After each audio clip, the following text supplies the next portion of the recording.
Some say the god of fate calls the outcome of every dice roll before it's even made. And that's why the secret to winning a lot of games is having that god on your side. Your luck is amazing, Kaya. Your turn. Give it another shot. Fear not, O Crimson Dragonborn, for I, the Princess of Ertelung, have bestowed upon you the benediction of the midnight hour, and with it you shall surely smite this usurper. Mein Fräulein means to say she's rooting for you in secret. Oh, and that you must, at all cost, defeat the one who snatched her limited edition card back.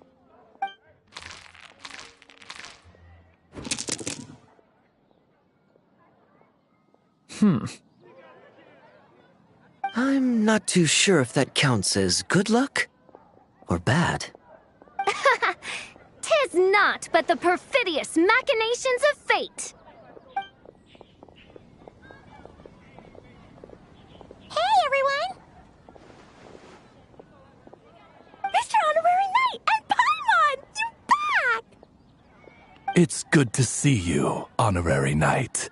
Mein Fräulein is quite invested in the outcome of this match, so please, allow me to extend greetings on her behalf. Of course. But if you're out playing cards, how come you're not over at the Cat's Tail? There's something about our horned friend over there that seems to frighten off little animals. Could be because he used to be a dragon. Normally, the animals just steer clear of him, but in the close confines of the Cat's Tail, let's just say, the feline residents probably consider it their turf. And we all know how dangerous a cornered cat can be.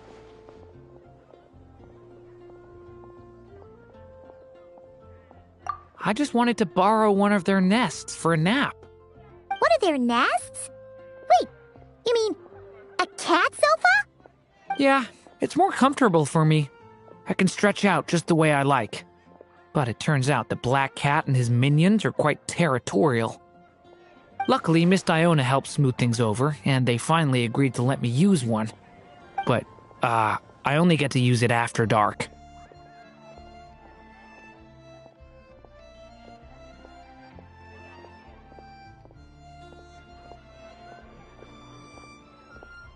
Oh, Diona stepped in! You know, underneath it all, she really does like helping people. The more likely reason is because Durin won't touch a drop of alcohol. As far as Diona's concerned, that pretty much makes them two peas in a pod. It's a shame, really, considering everything Mondstadt has to offer in that regard. Mondstadt's alcoholic drinks are a bit too much for me to handle right now. But maybe someday. There's no need to force it. Who says you have to drink just because you're in Mondstadt? Yeah, it's just, I'd really like to make some more friends, so I need to learn how humans socialize. I guess alcohol is usually involved, though. But that's why I started learning how to play Genius Invocation TCG. It's also a kind of social activity, but it doesn't involve drinking. And I've been lucky enough to receive the guidance of the Prinzessin de Verurteilung herself. Exactly! Who needs alcohol when you can make friends playing card games? Speaking of which, need any tips from the master over here? You'll wipe the floor with that opponent of yours. Paimon guarantees it. Unfortunately, with the luck he's having, not even that legendary card master from Sumeru could turn things around at this point. Yeah, that last roll wasn't great. But who knows? Maybe you'll have better luck next time? He keeps getting the exact same roll over and over. This is the third time already. If there really is a god of fate, they could have cut this kid a bit of slack. Like, I don't know, make it possible for him to roll at least one other side of the dice? I think I've lost. Must even a dragonborn, sanctified by the power of benediction, succumb to fate's insidious snares? Don't be sad, Durin. You'll definitely win the next round. You can even borrow Dodoko if you want. Mom says she brings good luck. Thanks, Clee, but there's something more important I need to take care of now. Oh, okay. So, the book's given us another hint, right? Yep, and I think I've guessed where we're headed this time. Come on, follow me.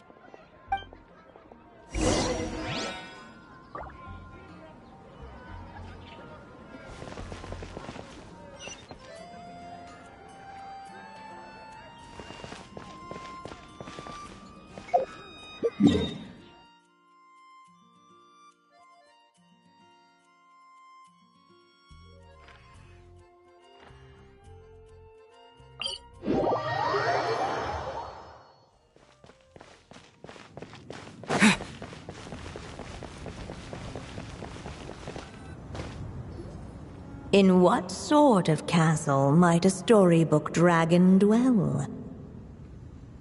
The witch turned to a mighty dragon born upon the wind to seek her answer. From afar, she beheld a solitary castle, standing lonely beneath its wings, and wrote it into words. Its walls kept out the wind and rain, yet also cast a solemn shadow. Enveloped by their shade, the story's boughs were lulled into a torpid slumber and reached no further skyward. So that's the clue. I think we're meant to find a place where dragons live, and this time, in the real world. I asked around, and it just so happens that there's a place like that in Mondstadt. Yep, that checks out. I've heard that the dragon here is called Dvalin, and that he's a magnificent creature. I hope I get the chance to meet him. Wait a second. Do you think having the two of them meet is the best idea? You know, considering everything that happened in the past? How would we even explain everything to him? Well, if we do run into Dvalin, it should turn out okay with us there at least. Is something wrong? Nope. Let's go!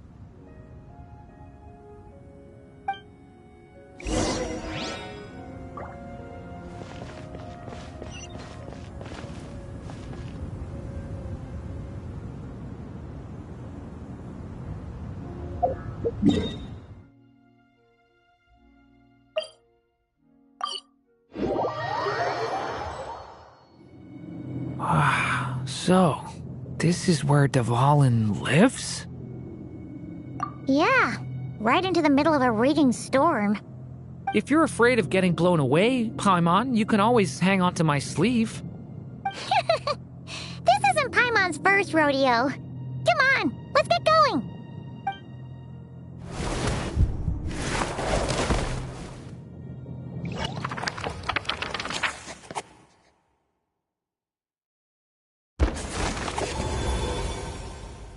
The little dragon grew with each passing day, and the story witch, who loved him dearly, built him a big, beautiful castle.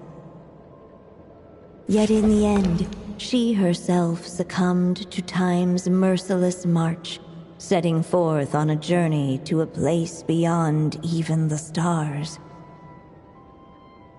All of a sudden, the little dragon found himself alone. He tried leaving the castle to make some new friends. But already he had grown the claws and scales of an evil dragon, just as the prophecy had foretold. Afraid he might hurt someone, the gentle little dragon hid within the castle his mother had built, and came forth no more.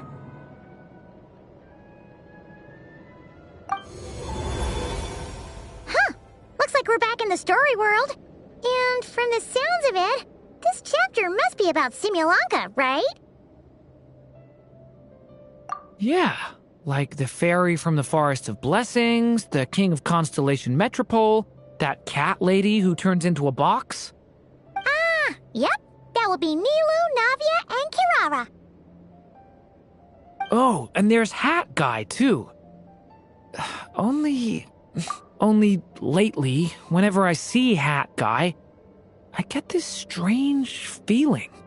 What kind of feeling? It's like there's something on his mind. He hasn't told me what it is, but I can sense it all the same. Well, he's always been kind of broody.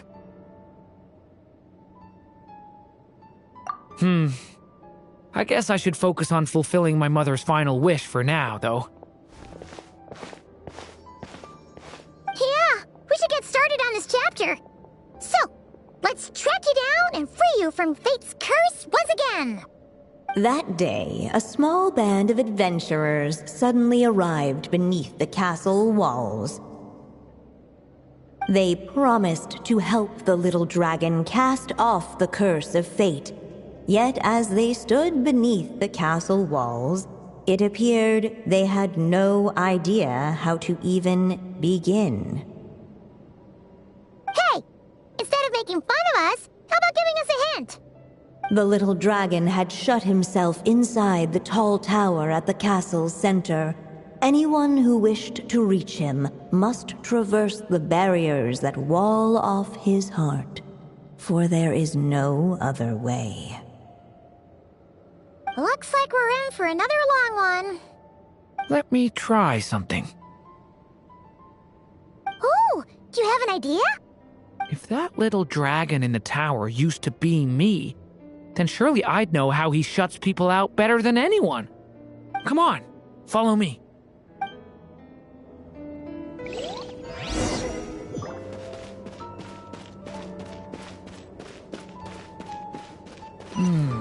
That telescope. I've seen magical tools like that before. It should come in.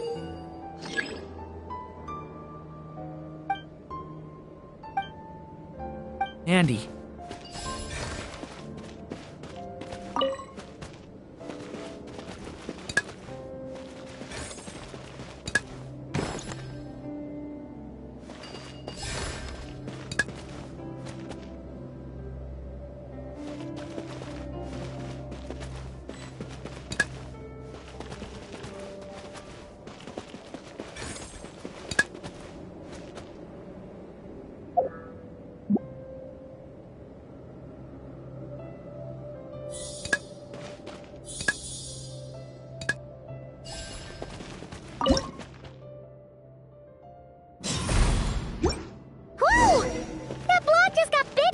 We can get past the obstacles ahead by using these blocks to jump upwards.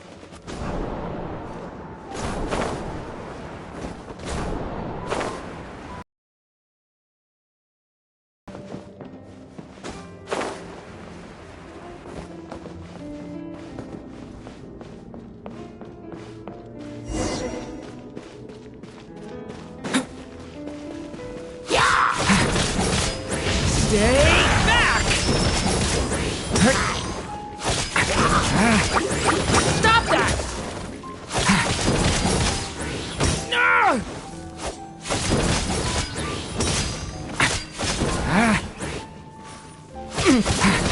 Stay back!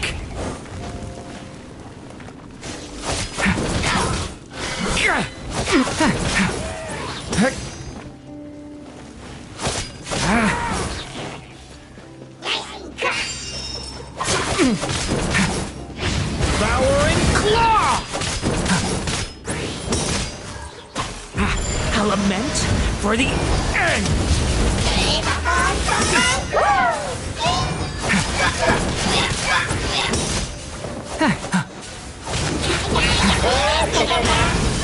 Stop that!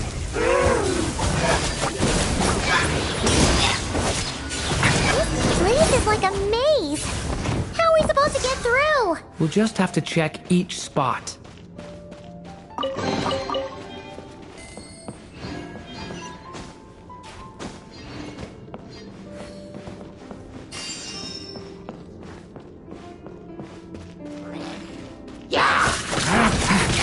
Watch out!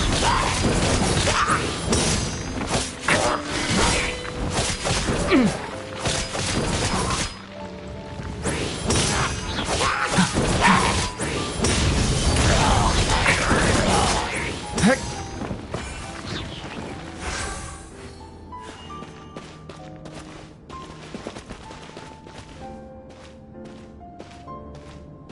We should be able to use this block somewhere.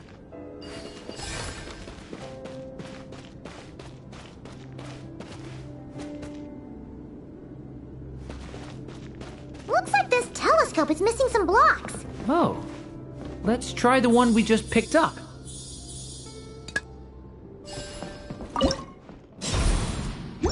Still not enough. Guess we'll have to keep searching.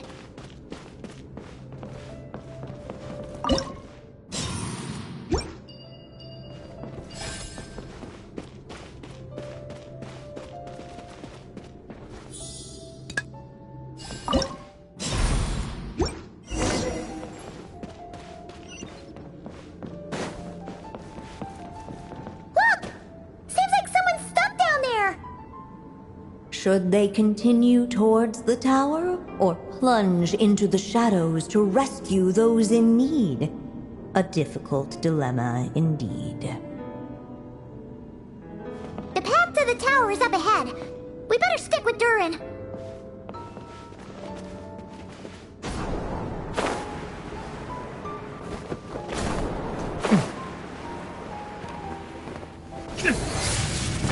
It's so dark here. Wait, is that? A little pixie that can fly. Are you here to help the dragon break his curse too? Oh, what's this? More brave adventurers bold enough to set foot in this castle? Come, join the ranks of your liege's guard. Nilu and Navia! Nilu? No. I'm a flying squirrel fairy. And I'm a giraffe king. Not this Navia you speak of. That's right. Oh, and don't forget Catbox Lady. Are you friend or foe? Friend! Definitely friend, Miss, Catbox Lady? Yeah, Simulankha is a big part of Durin's story. So, guess it's no surprise the people we were with there would make an appearance. Okay, I think I get it now. Flying Squirrel Fairy, Giraffe King, Catbox Lady, please follow me. The shadows cast from the high walls of the tower were manifestations of the dragon's loneliness, barring the path of any visitor who wished to be his friend. The group of brave creatures sought to aid the little dragon in lifting his curse, yet without light to lead the way, the group was trapped, waiting on a miracle. These shadows are blocking our path. It seems like the little dragon is afraid to meet us. If only we had more firelight. But you three don't seem to fear these shadows. Why? Because I carry more than enough firelight for all of us. Besides, even though we're here to complete the story, who says it can't look a little different this time? Before I met you all, I was so sure I'd never make a single friend. I pushed away anyone who tried to get close, until some kind of miracle brought you to me. This time, allow me to return the favor. I'm not sure I followed all that, but you want to help the little dragon break his curse too, right? Yes, so please, come with me.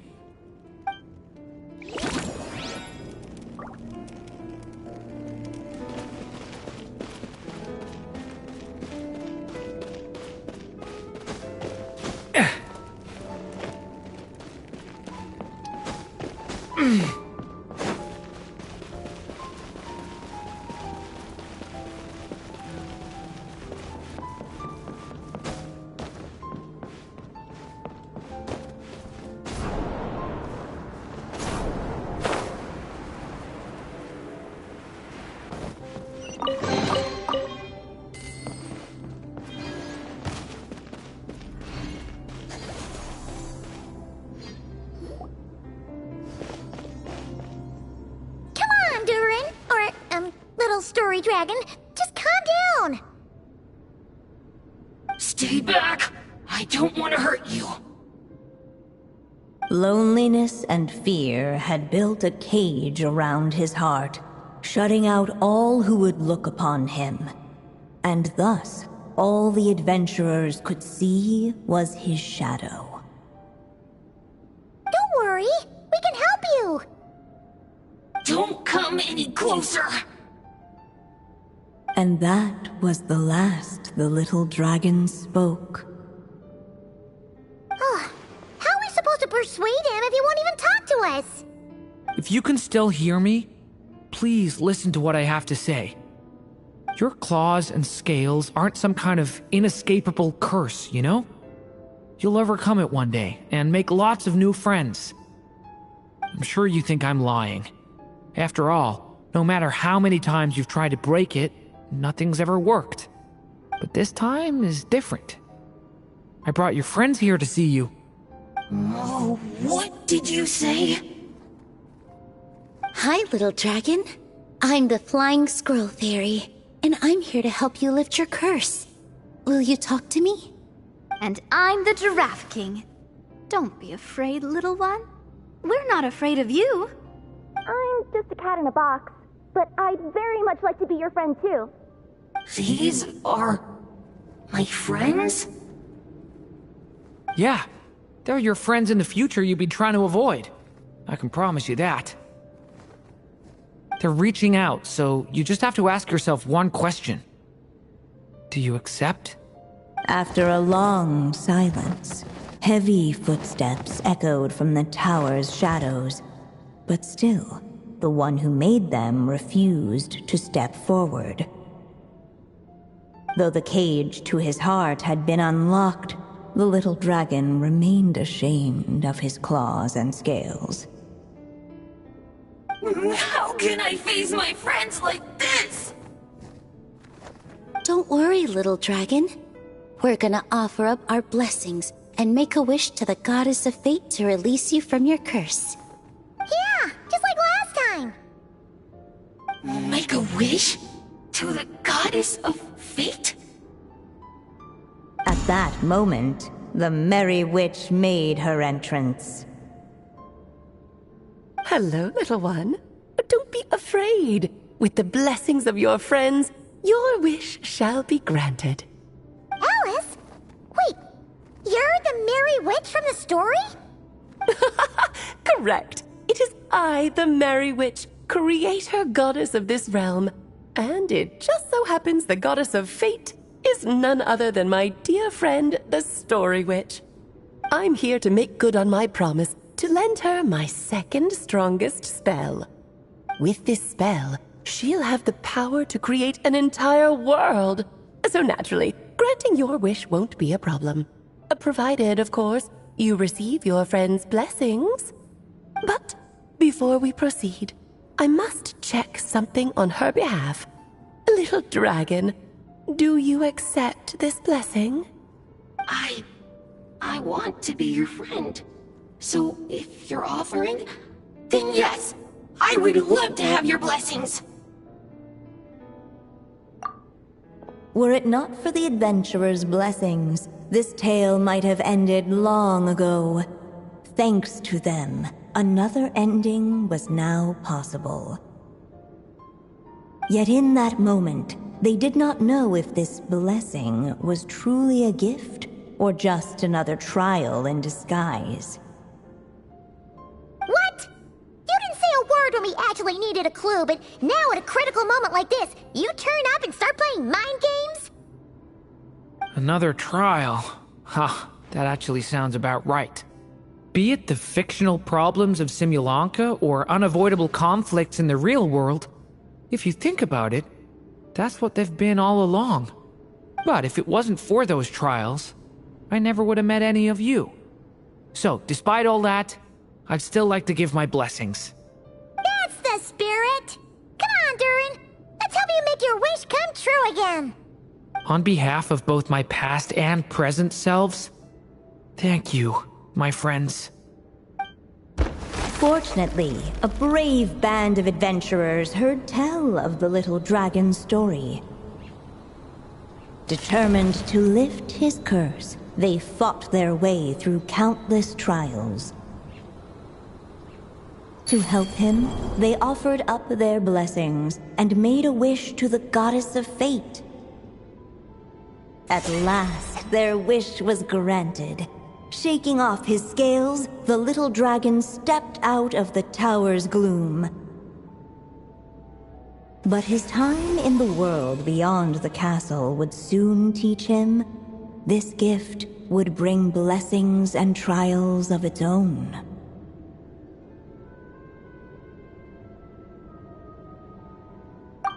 And as far as the little dragon was concerned, the tricks of fate had just begun.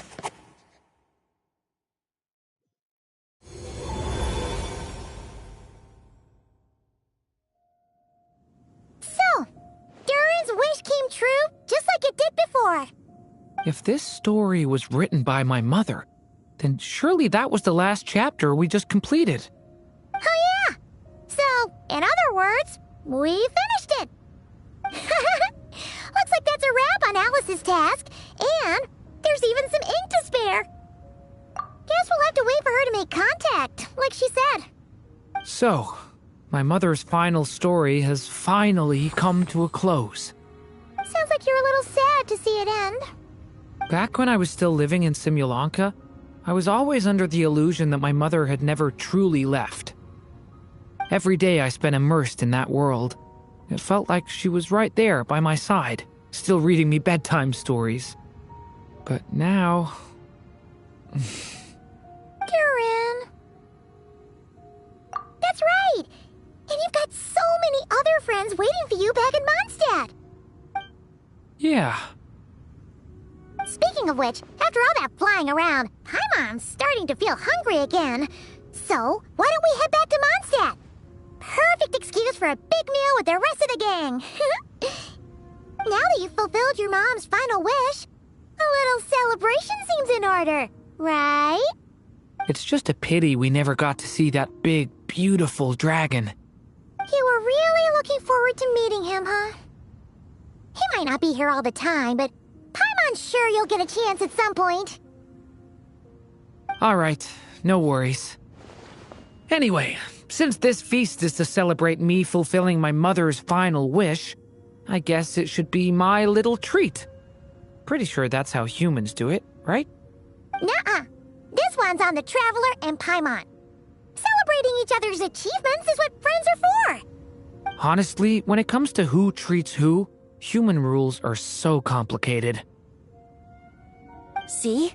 He wants to be friends with you too. But the moment hasn't come. At least not yet. In any case, the story should have a better ending this time, don't you think?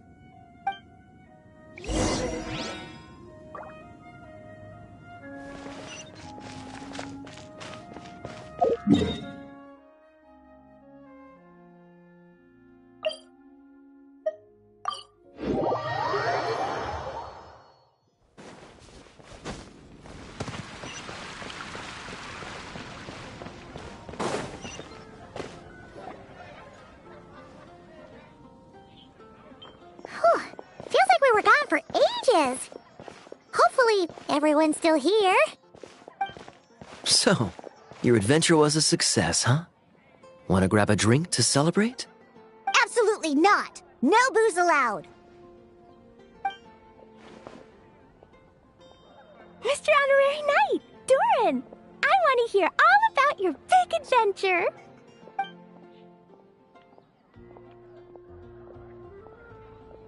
We're gonna order a big meal for everybody first. We'll talk while we eat. Yippee! Excuse me. Did I hear you call him Durin just now? But wasn't Durin the evil dragon that fell on Dragonspine? Come on, miss.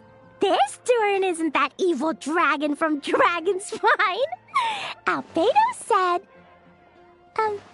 well... It was kinda confusing. But anyway, it's super cool! Oh, is this your first time meeting him, Marjorie? No wonder you're getting him confused. Still, even if you hadn't met him yet, shouldn't you have heard about him at the very least? At this point, pretty much the whole city has.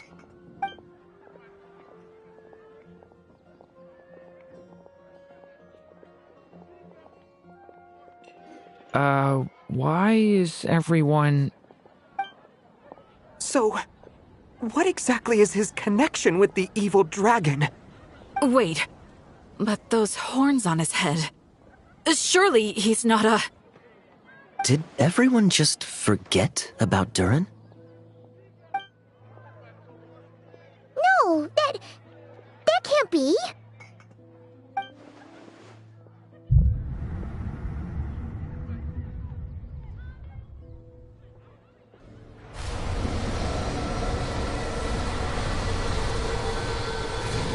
The tricks of fate had just begun.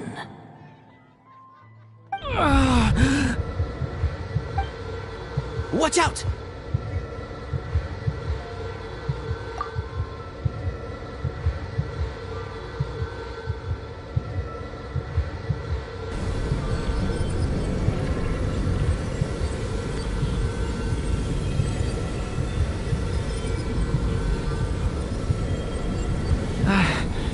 No one got hurt.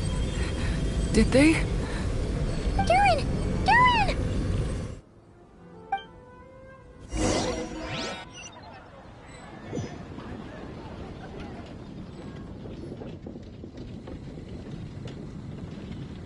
I just had Barbara check him over.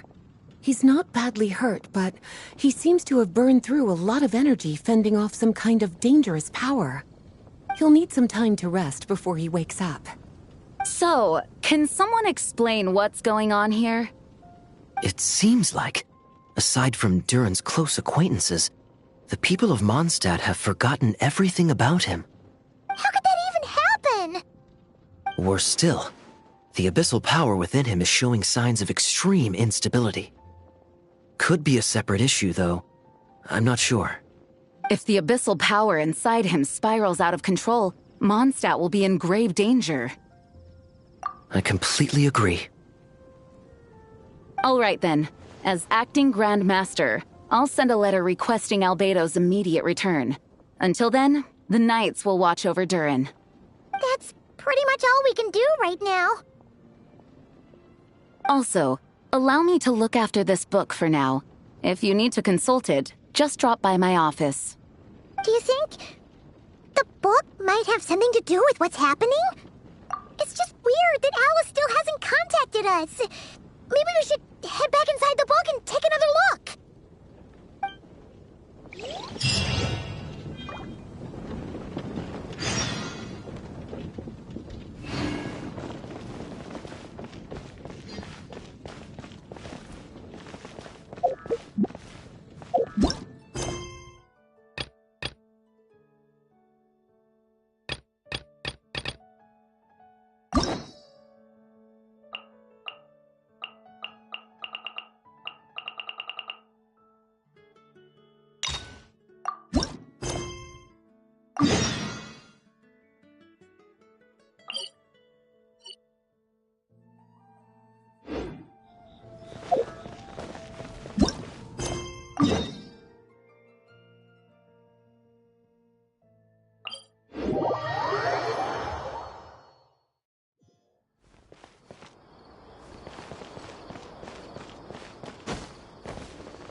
Traveler and Paimon.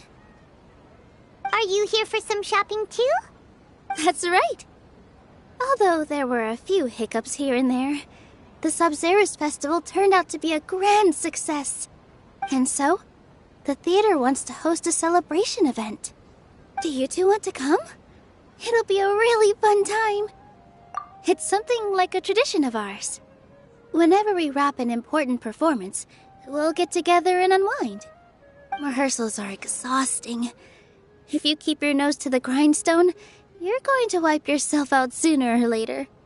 Mr. Zubair, our manager, always says that celebrations aren't just for fun, but that they should also be occasions for reflection and review. But no one remembers that once the celebration starts. It's not like he can't also have some fun himself. We've been to a lot of festivals during our adventures. Will your celebration also have lots of yummy food and drinks? Of course. We always do lots of eating, toasting, and gift exchanging. We try really hard to show our appreciation for everyone. Ah, so we'll need to bring a present. No way! Treat others how you want to be treated, right? Paimon already has a great gift in mind. But maybe you could lend Paimon some more of hers? It's fine. No need to stress, Paimon. You can come, present or not.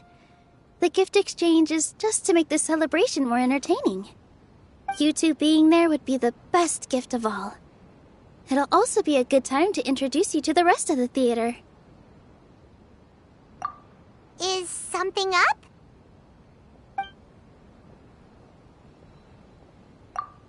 You mean when I danced at the square right in front of the Academia?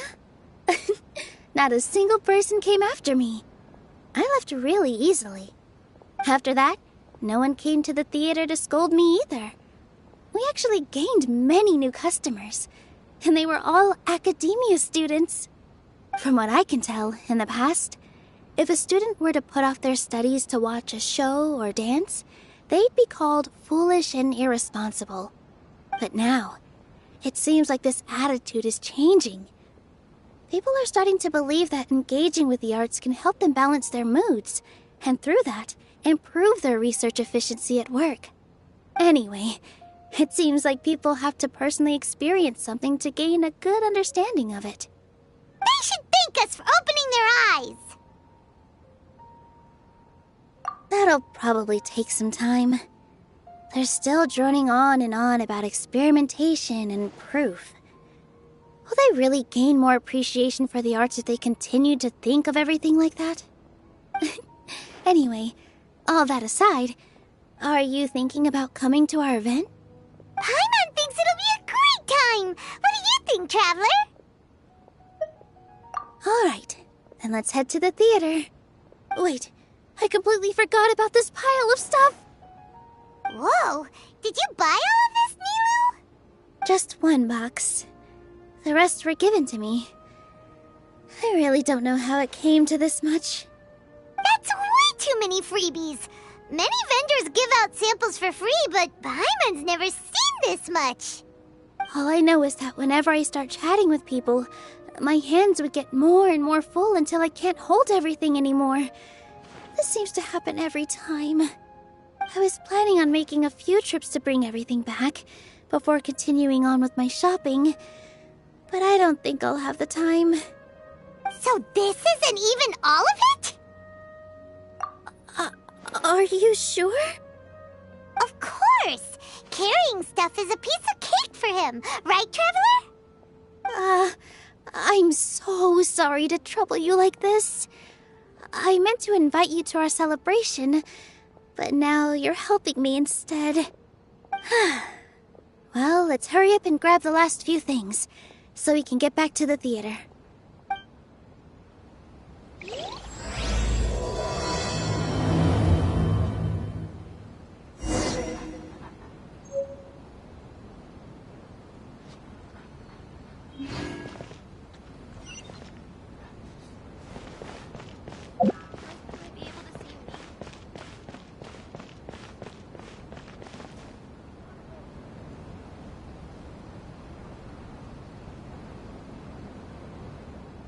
Oh, well, if it isn't Nilu. Greetings, Mr. Jute. Do you still have any food that's ready to go? Of course I do. I've heard that Zubair Theater is hosting a celebration event, so I've reserved some food for you in advance.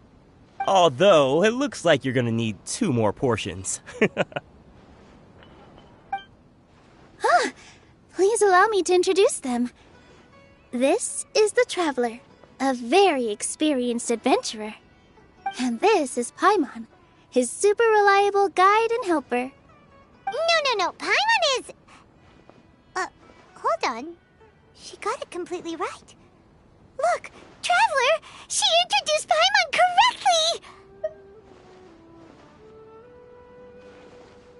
correctly! Don't underestimate Nilu. She always remembers every last little detail about everyone, even if it sounds completely trivial. She's also very brave.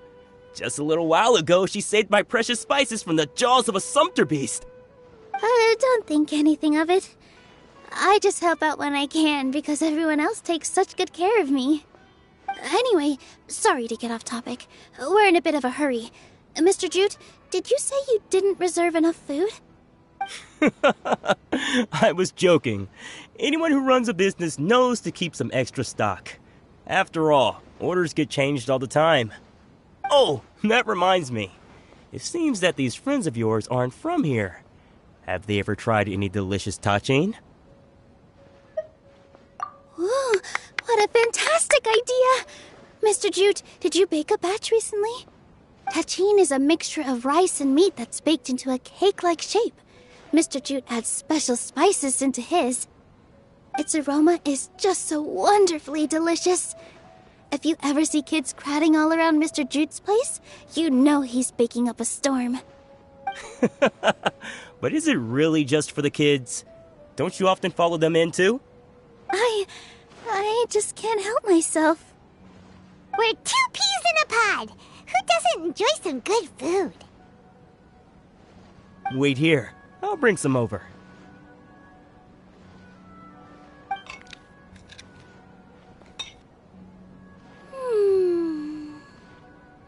Whoa, what a dish! It's sweet and sour and full of deliciousness! Paimon can't eat it fast enough! No matter how many times I eat it, it's still so delicious. I wouldn't have offered it as a treat if I wasn't confident in the taste. I baked a lot just now, and it's all packaged and ready for you to take back to the theater. You made so much.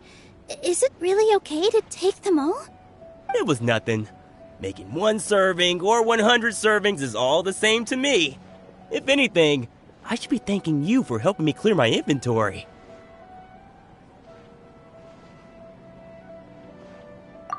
Don't worry about it.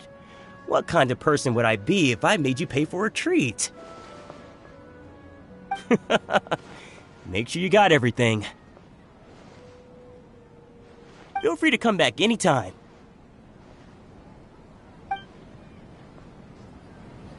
I'm starting to understand how you got so many things. Yeah. Everyone has their own way with words. And it's really hard to say no. Nilu, good timing. I have the textiles you ordered. If you took any longer, the sumpter beasts might have gobbled them up. You and your jokes. Sumpter beasts won't eat those kinds of things, Mr. Offsheen. Jute said that some sumpter beasts ate his spices. Were they yours? Oh, yeah, really sorry about that. Nilu, if it weren't for you, I would have lost half of my profits that month. Trying to pull anything out of a sumpter beast's mouth is like playing a game of tug-of-war. So they really do eat anything, huh?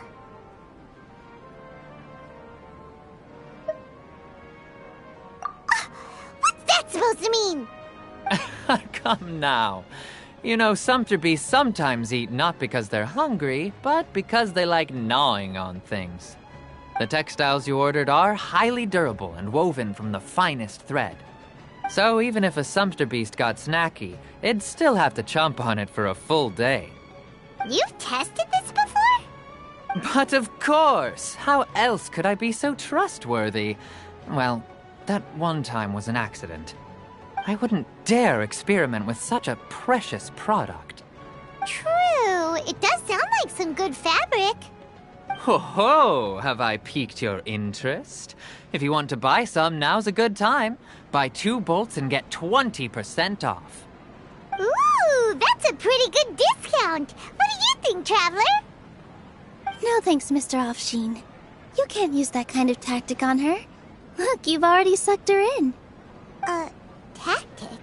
So you mean everything he just said to Paimon was a lie? I wouldn't go that far. It's just that Mr. Offsheen is really good at spinning stories. A word from him, and you'll find yourself buying things you don't actually need. Mr. Zubair gave me a huge lecture the last time I bought too many things. Come on, don't look at me like that. All she got was a talking to from Zubair, while I was nearly fed head first to the Sumpter beasts. My philosophy is that stories give value to merchandise. That's why my business started with such a boom. Our Nilu here is an extraordinarily good listener. Back then, she believed anything I said. After a while, I began to feel guilty selling things to her because of how happy she looked. Though she enjoyed the stories and I the Mora, I knew she didn't need to buy that much. Anyway, since then, I've come to realize 2 things. 1, that stories should just be a means instead of an end. And 2, that there's more to business than just selling goods. It's okay. We're all friends now. There's no need to dig up the past. That reminds me. Some of the goods from my latest shipment aren't in the best condition. They're fine for general use, but my customers have high standards, and I don't have the time or resources to find new buyers right now. Nilu, why don't you take them? Huh? No, I can't do that. Just think of it as a favor for me, all right? The theater can use them for props and whatnot. It costs me Mora to store or ship, so I'm just losing money every day continuing to hold on to them. Even so, let me buy them at market value. Nah, these goods are hard movers. Besides, if I let you pay, wouldn't it mean that I'm just using stories to sell my goods again? Just take them. If you really feel that bad about it, give me some theater tickets later. Oh, yeah, you should also take some while you're at it. Adventurers are always in need of materials, right? Wow, even we get a share of this? Hurry and take it. Just looking at it all is giving me a headache. Thanks for the huge favor. There's still one more store. Are you alright holding on to that much stuff? Paimon, why don't you lend a hand? He must be tired. If Paimon were to refuse, would you then think less of Paimon than even a Sumpter beast? In my opinion, Shoots is the best stall. About time, Nilu.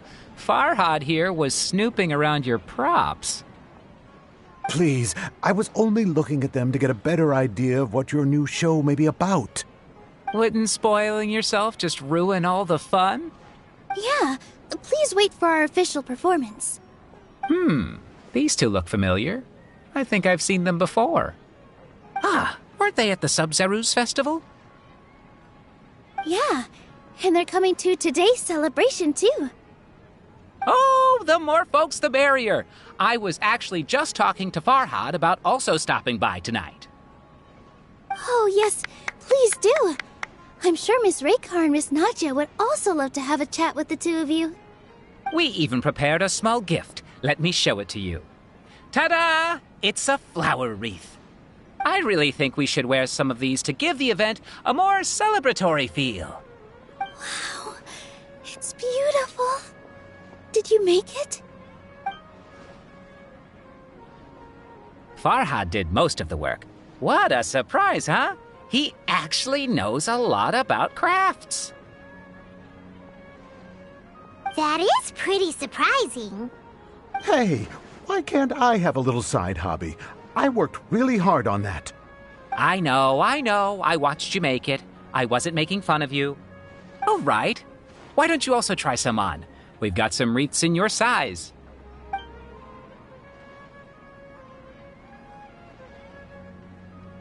It fits perfectly. They're so pretty! Is there one that Paimon can wear? Unfortunately, we already gave out all the child-sized ones.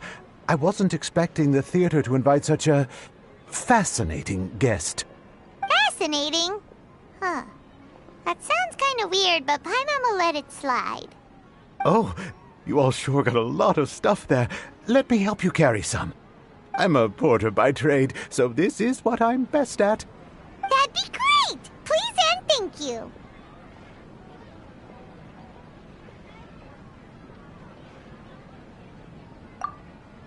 But we have a pro now! Thanks for the help, Mr. Farhad. But let me make one thing clear first. Don't try to ask about what's in the new show. Otherwise, I may not be able to hold back Mr. Zubair this time. You're so obvious that even Nilu saw right through you. Shut it. Fine. It's not like I want to get on his bad side either. Including Hushang's things, though. We'll each need to carry a box if we want to move everything in one trip. Even my strength has its limits.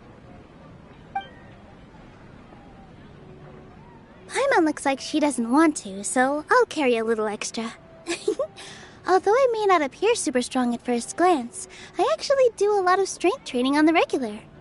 Strength and balance are both really important for a dancer. No, let Paimon. Paimon will help carry things. The Traveler's right. Paimon shouldn't freeload.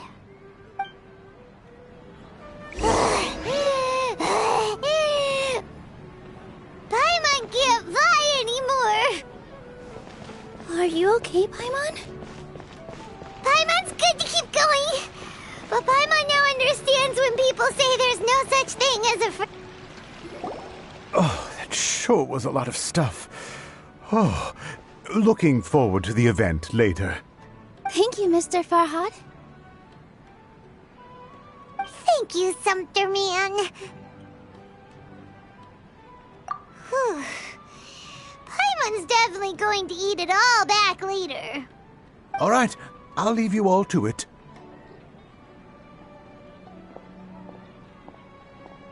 See ya. Good thing we had Mr. Farhad with us, or else that would have taken way longer.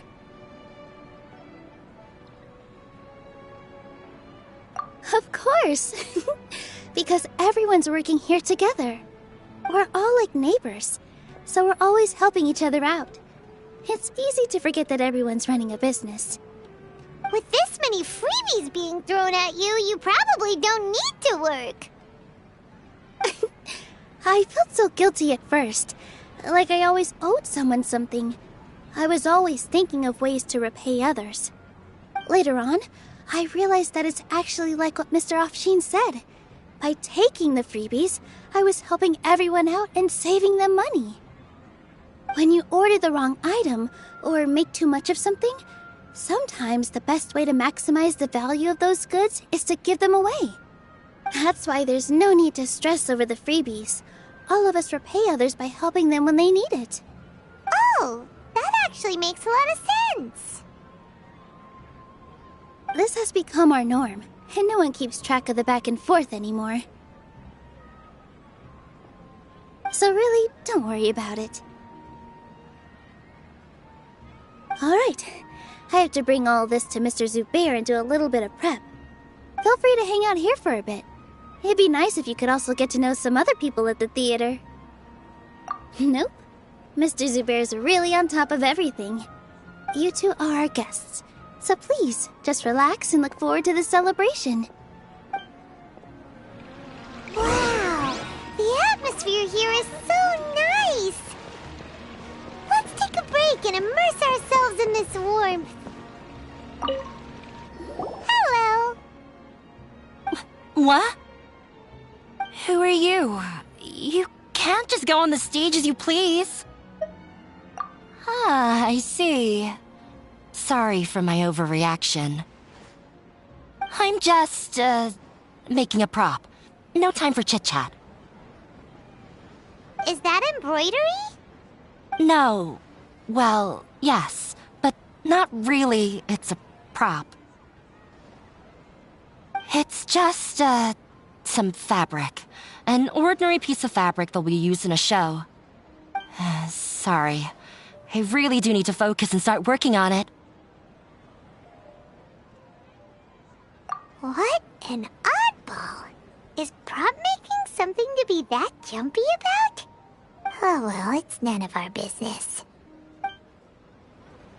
Hey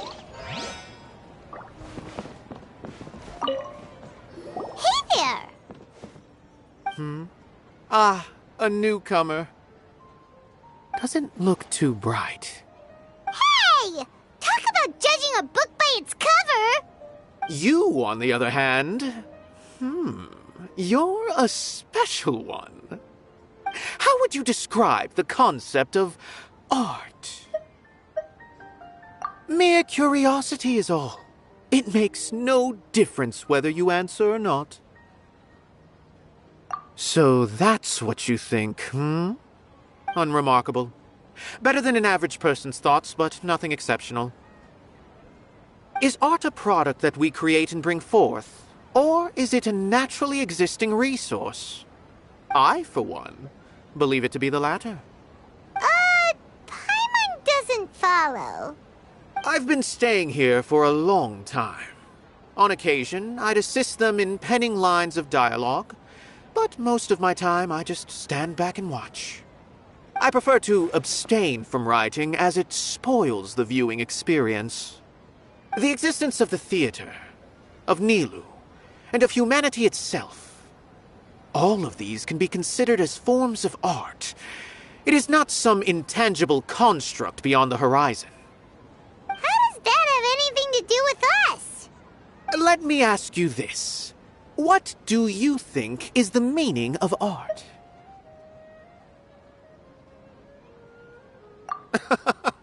I suppose that question was a little too difficult for you.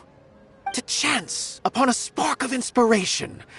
I have been closely observing you, the players on the stage, and those watching in the audience. Art is already all around us.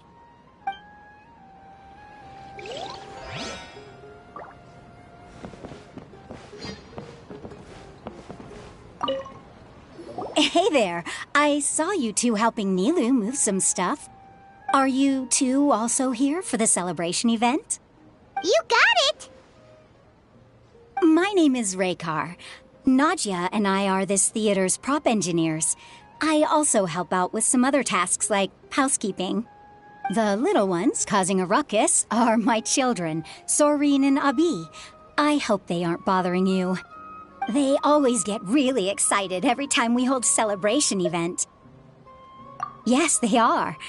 Everyone here takes great care of them. There's good work here, the pay's always on time, and Nilou and the others will often volunteer to play with the kids. I'm quite content with this current way of life. Do you mean your life wasn't nearly as good before? It's all right. It's all water under the bridge now. My husband and I were both adventurers, but he passed away from an accident. Material struggles can always be overcome, but ever since then, I haven't been able to spend much of my energy on anything else. But I still consider myself lucky. Mr. Zubair has helped me a lot, and the atmosphere here is tolerant and kind. Sorry for bringing up such sad memories. Oh, it's all right. I don't mind. Once the event starts, you'll be able to see for yourself the kind of atmosphere I was talking about. Look! Nilou's back! Let's meet up with her. The event's probably about to start.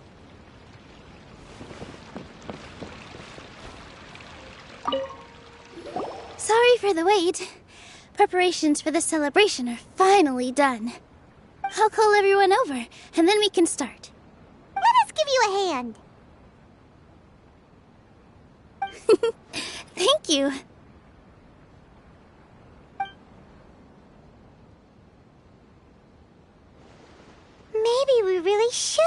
prepared a gift, then we could also be a part of the exchange.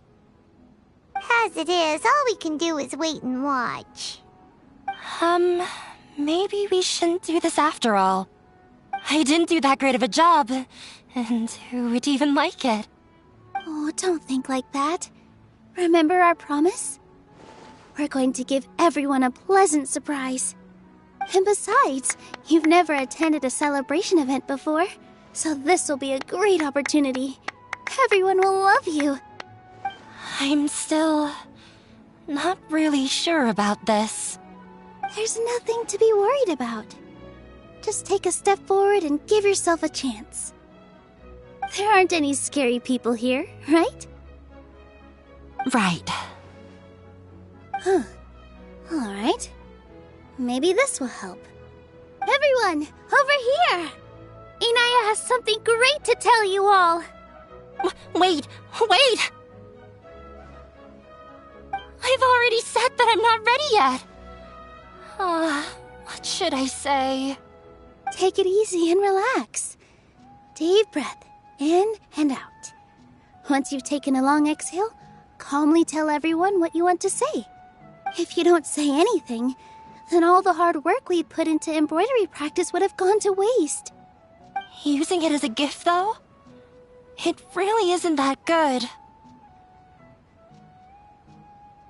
So when Inaya was talking about making a prop, she was actually preparing a present.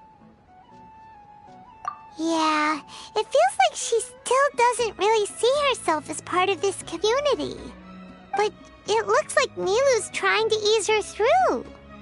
Actually, Inaya had prepared a special present for everyone before the celebration kicked off.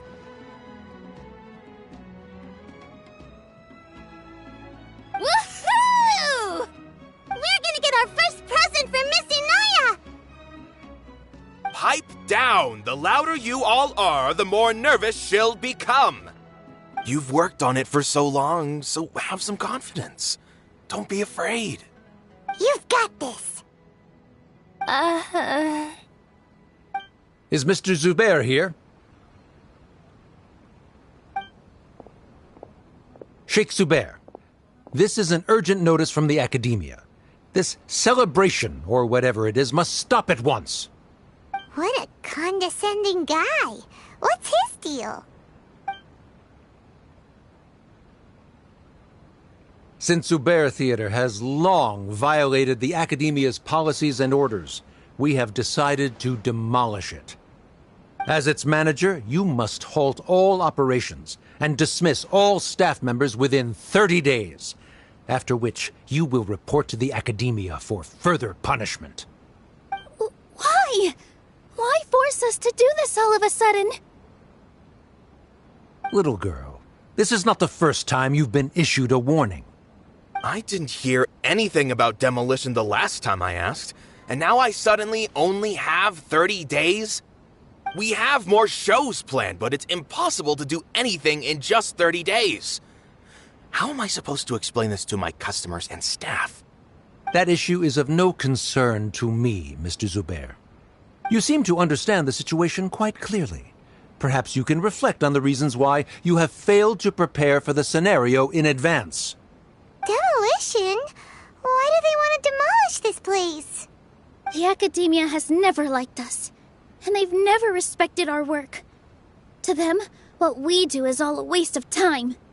This isn't the first time they've come by.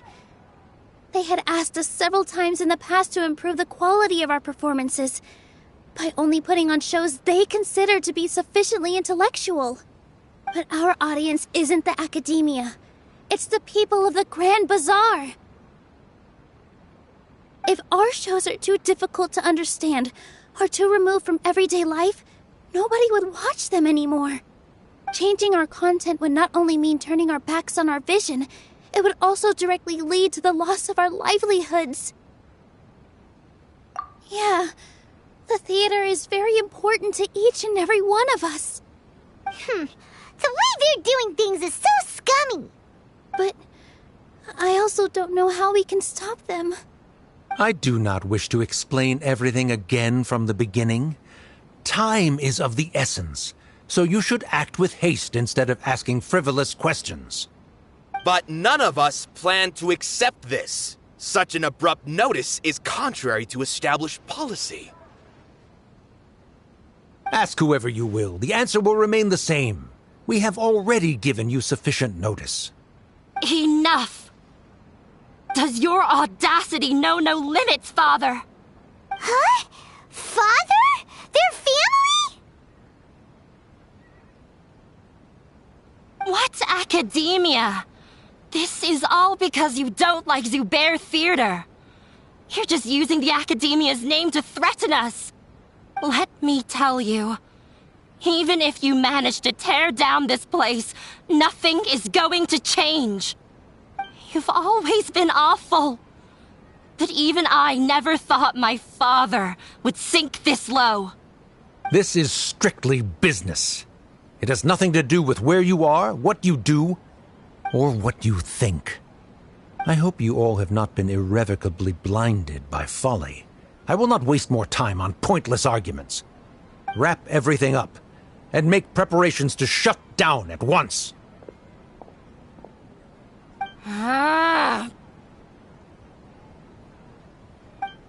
Why is he always like that? This is quite the misfortune, but there's nothing we can do. That's it for today, everyone. Let's clean up. I'll go talk to them again tomorrow. The storms that come out of the blue are always the hardest to deal with.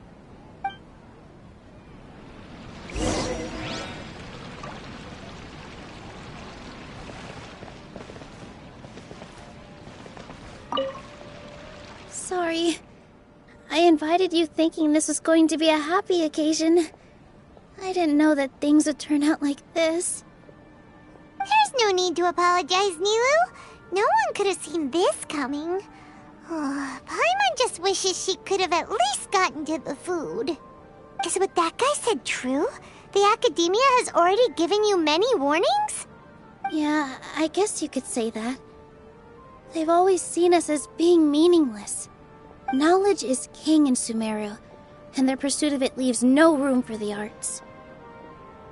But if that's all it is, there's also no reason to go so far as to demolish the theater. After Inaya ran away from home, I brought her here to Zubair Theater. She rarely talks about her family.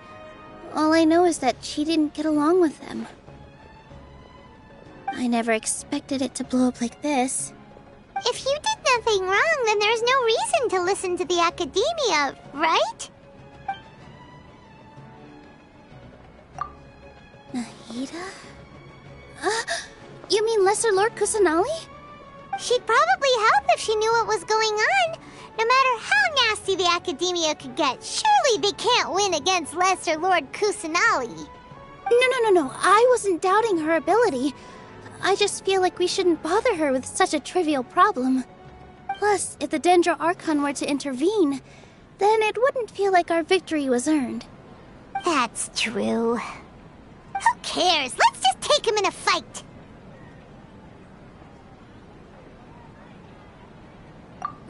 That's true. I'll try to think of something. We can't just let everyone suffer in a perpetual state of fear and uncertainty.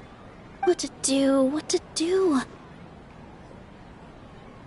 Can you pretend to shut down, but secretly continue to hold your shows somewhere else? Or we could go through a list of customers and try to see if anyone in there might be willing to help out.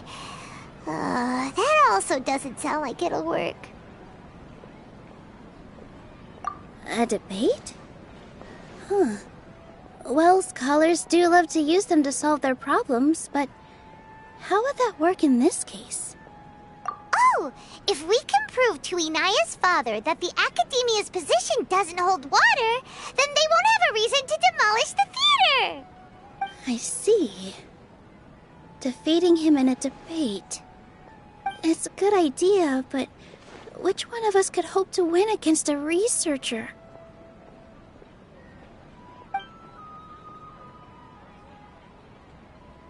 Huh? Me? No. I'm the literal worst at arguments. I can't debate. Nilu, you are only so stressed out right now because you care so much about protecting the theater. This theater holds a special meaning in all of our hearts. It's irreplaceable. But I just don't know. Can I really take on such a huge...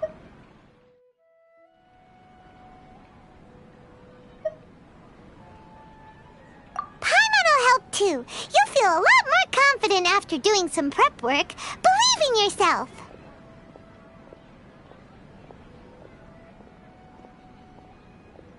Thanks, you two. Alright, I've decided. Even though I may fail, I'll do my very best for everyone's sake. That's our Nilu! We're rooting for you! Okay, let's head back and tell everyone what we came up with.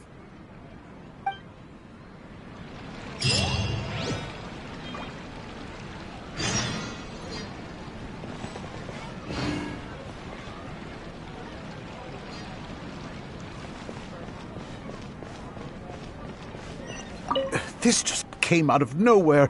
What'll happen next? Beats me. Everyone else must also be at a loss.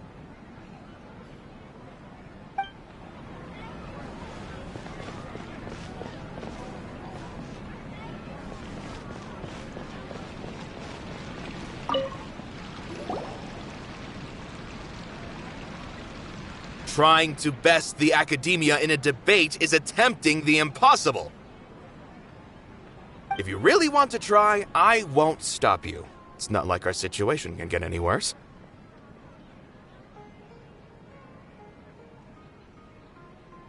I don't think it's entirely hopeless. To Sharif, Nilu's approach will come off as naive, but that kind of frankness is exactly what they lack the most. Things might turn out differently from what you expect. I am in favor of such a romantic feat. No playwright will turn down a compelling underdog story. Sure, in fiction, but I'm not sure how well that will translate to reality. I'm not saying that I don't support you, Nilu. If you need my help, just say the word. Anything is better than just standing aside and watching the theater get demolished. I'm also pitching in. Let's show the academia that we have some fight in us. Thank you, everyone. I feel a lot less nervous with your support. Not to rain on your parade, but my father is a real hard guy to deal with. He's erudite, meticulous, demanding, and exceedingly familiar with rigorous logic.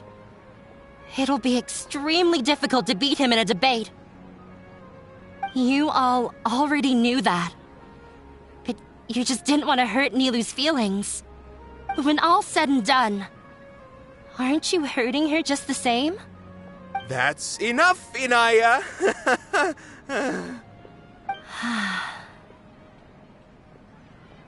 Sorry, I ruined the mood. I just can't force myself to expect a positive outcome. Nilu shouldn't have to push herself for the sake of an impossible goal. Yeah, it's way too early to give up. You're right, Inaya. We're up against the academia. Everyone knows that they're very powerful. Being skeptical might actually be the more normal response. But I still want to try. I'm reluctant to just let Zubair Theater go. And it's not just me. I think everyone else here feels the same way. If we're unhappy, we should speak up and let our voices be heard. Say what's on your mind, and do what you think should be done. If we fail after that, then at least we won't have any regrets. I mean, after all, the only thing we can control right now is our choice at this very moment. I understand what you're trying to say. I also have my own intense feelings of anger and regret. Then, could I trouble you to tell your father about our plan for a debate? You can still get in touch with your family, right? Yes, I can. Then, please help us pass on my request. I've never participated in a debate, and truth be told, I'm still not really confident in myself. But since we've decided on a debate, I'll do my best to prepare for it. I'll gather everyone's thoughts and let them be known to all during the debate. I, by myself, definitely don't have enough wisdom to beat your father. But what about the entire theater combined? Then we should have a chance, right? Right. That's right, Miss Nilu! Beat the bad guy! Justice will prevail! Make him eat dirt! You two. We aren't getting into a fight. But thank you for your encouraging words. I'll do my best.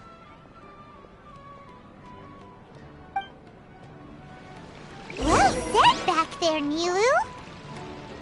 I felt that I might have said a bit too much. Anyway, we better start preparing now.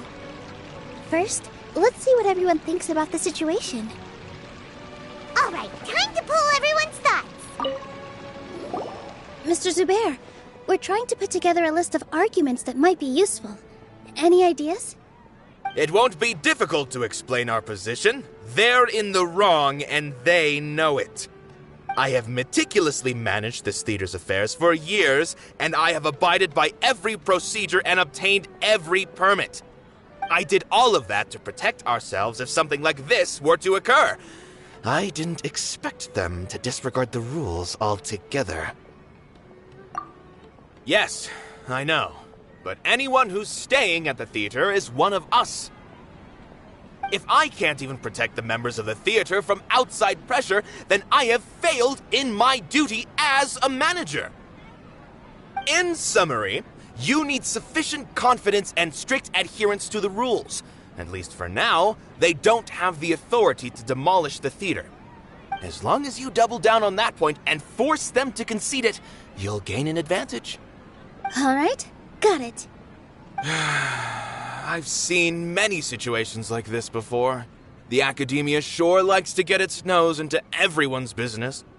While you prepare for the debate, I will also prepare the theater for the potential aftermath. It's best to prepare for the worst outcome. Once you're done chatting, do me a favor and tell our customers that we're canceling all of our shows. Do we really have to? Right now, no one's in the right frame of mind to perform. I have to consider both our staff and our customers. This is the only way. Nilu, you are incredible. With your talent and youth, you had the least to lose out of all of us. And yet you were still the first to take a stand. I've never thought about leaving your theater, Mr. Zubair. I truly love this place, and I want to keep dancing here. I also want to keep dancing with everyone else. You're becoming more and more like her. Do your best. We'll do all that we can, and leave the rest to fate. Her? My teacher. She was an excellent dancer, but she's retired now. If we have time later, I'd be happy to tell you more about her. I've gained a whole new level of respect for you. Inaya was right.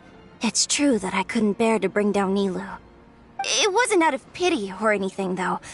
I just felt like I didn't have the right to say anything. After all, Nilu was the one who bravely stepped up and proposed to fight back. I didn't have that kind of courage or initiative. I'd be a terrible person if I spoke badly of Nilu without doing anything to help. She knows better than any of us how difficult this path will be.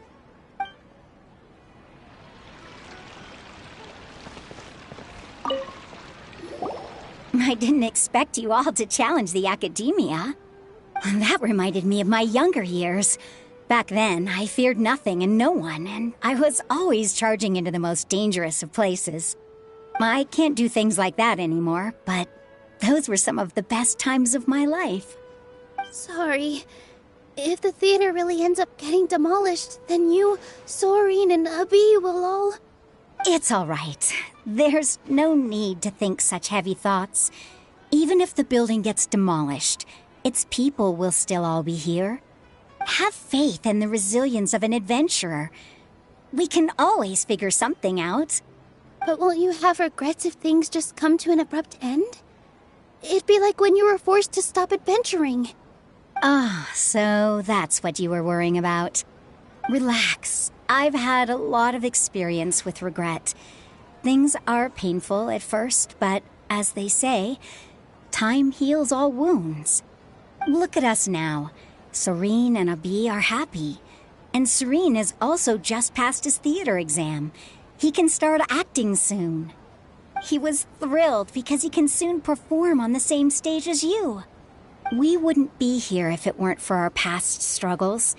And would Serene have become a happier person? That's hard to say. Are you trying to make us feel better? Yes, but I truly do mean what I say. Being here at the theater has taught me an important lesson. The most important thing about an experience is how you choose to interpret it. I can choose to believe that my life ended with my husband's death. Or I can choose to believe that it was a blessing in disguise for Serene and Abi. Similarly, even if this theater disappears, a new beginning might just be around the corner. Good and bad are all human-made concepts. It all depends on how we choose to see things. You have a point. Nilou, I know how important Zubair Theater is to you. But you don't have to be so nervous. We're all here with you.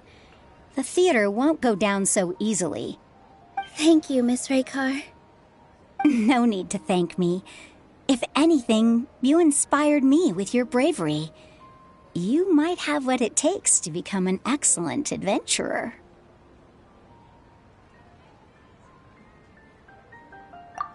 You're too kind. All right, I gotta cheer up. I can't waste everyone's words of encouragement. I feel a lot better. Good. My children and I will be cheering you on at the debate.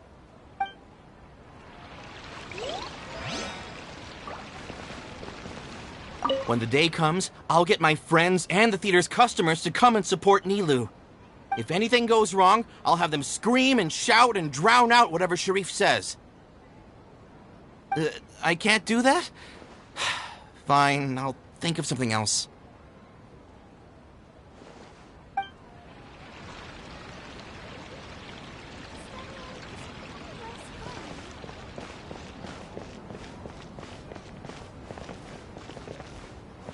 This just came out of no— Beats me. Everyone...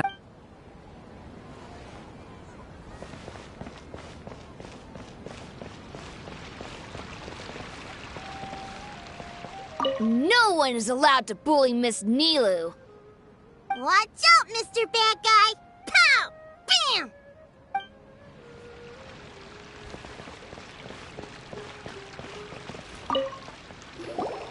Paimon doesn't really want to talk to him. So, you've already developed some prejudices against me. And to think, I was just about to put forward a suggestion. Oh, Paimon will listen to that. Although, I know not if you have a new answer to my previous question. Now seems like an appropriate time to revisit it. What do you think is the meaning of art? Oh, this again? We probably do need to tackle this question if we want to prove the value of the arts. I don't know how to explain it, but all I know is that when my performance makes the audience happy, I also become very happy. Does that count as a meaning? You answered him so seriously.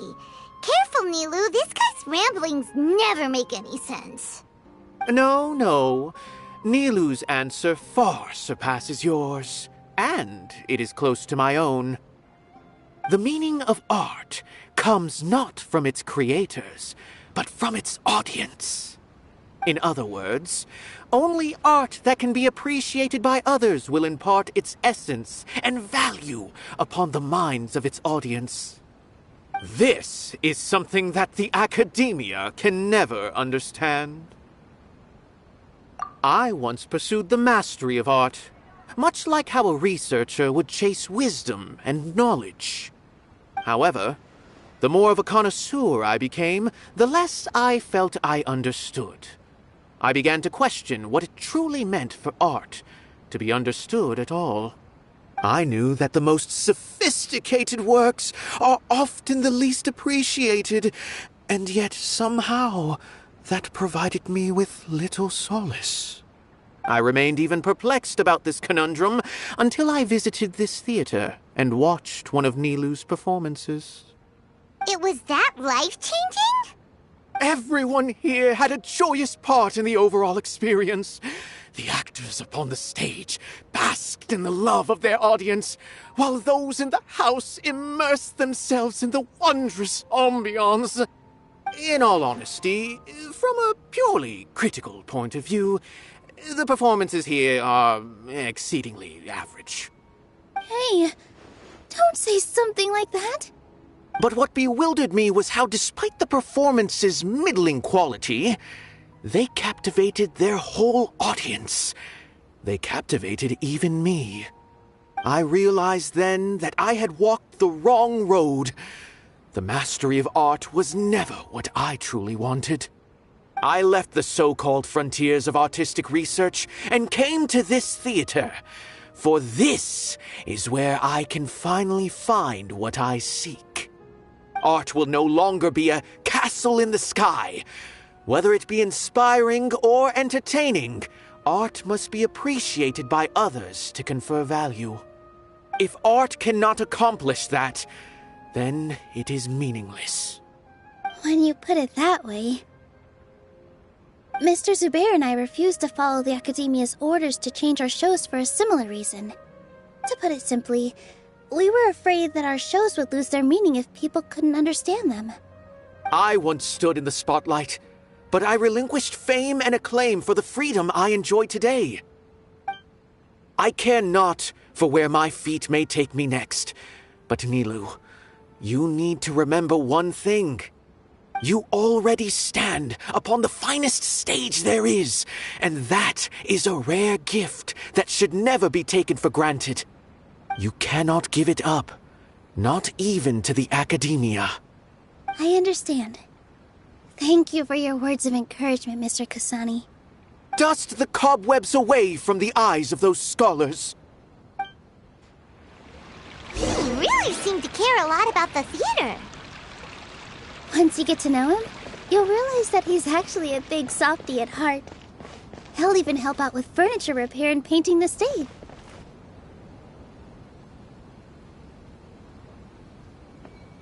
You're here. Is the theater actually closing? He's been worried sick for a while now. He wouldn't stop talking the whole way back. Hey, you two. What exactly happened? Did someone come down from the Academia? Yes. He told us that we have to shut down the theater within 30 days, and that it's going to be demolished. What the heck? That came with no warning. They're messing with us again. Don't tell me you'll have to listen to him. Come on. You know the answer to that. Yeah, it is a direct order from the Academia. There's no need to worry, though. I'm preparing for a public debate with the Academia. If I win, we might be able to overturn things and change their minds. Really? That's terrific. You have my full support, no doubt about that. Mine too. So what was their excuse anyway? They still not a fan of the theater's programs? Yeah, something like that. Good thing they have the power to make rash decisions about things they don't even understand, huh? Yeah, they need to touch more grass, not books. Exactly. They want to look down on us? Ha! We'll look down on them first. Don't worry. Everyone here has your back. The Academia's recklessness won't get them any praise. Right. They might think that some forms of knowledge are more valuable than others, but everyone can equally appreciate art. If they don't believe that, send them my way. I got them beat on this subject. Maybe you can prepare some questions on the details of dance performance to make things harder for them at the debate. Sounds like a good idea. Maybe that's something I should do. Ignore him. He's joking. Just do things your way. No matter what, we will always support you. Thank you all so much. Your understanding and support make me feel a lot better. There are always more solutions than problems. If you need help during the debate, just shout and the entire Grand Bazaar will be at your beck and call. Gotta show them who has the people's support.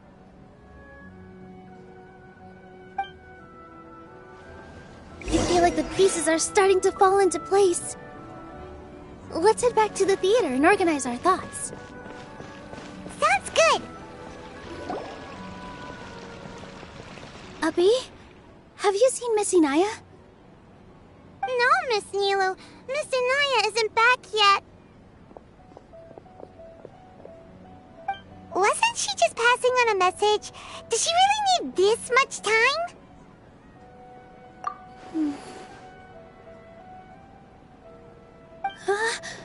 Oh no. Traveler, Paimon, I think I've messed up big time. What if Inaya never planned to come back? What? It's just a gut feeling, but knowing her, she probably feels like she's completely responsible for what happened. She probably thinks that all of this happened because she was staying here. Oh, right. As soon as her father showed up, she said that her father was targeting her. So she's felt like that this whole time. She has a long-standing conflict with her father. That's why she ran away from home. She doesn't think that we can win the debate, and she doesn't want to implicate us, so she thought leaving was the best thing to do.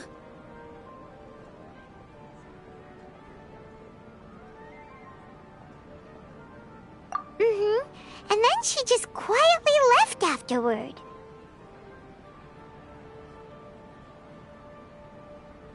Exactly. She's being too pessimistic. How will you know if you don't try? Anyway, first things first. We have to get her back. But where should we start? Sumeru is huge! I think I might know. Let's start by looking outside the city. Before I brought her to Zubair Theater, she was staying at a remote campsite. She got a fever from drinking unclean water, so I carried her back. If she has nowhere else to go after leaving the theater, she might go back and strike out on her own again.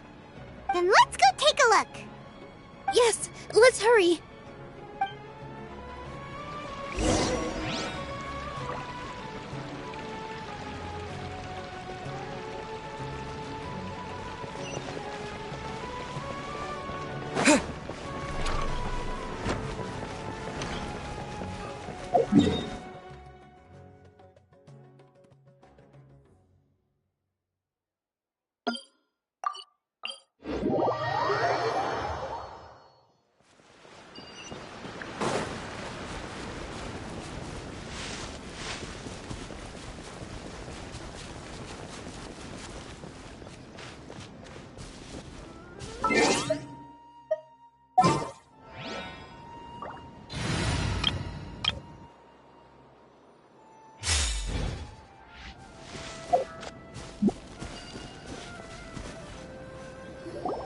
There are signs that someone had stayed here very recently.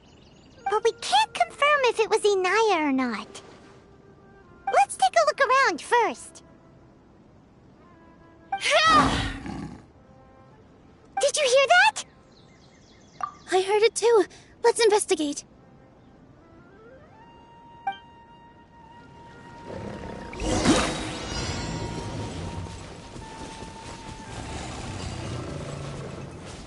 It sounds like we're getting closer. The voice is coming from over there.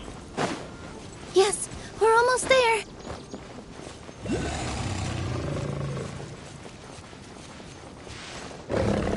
Stay back!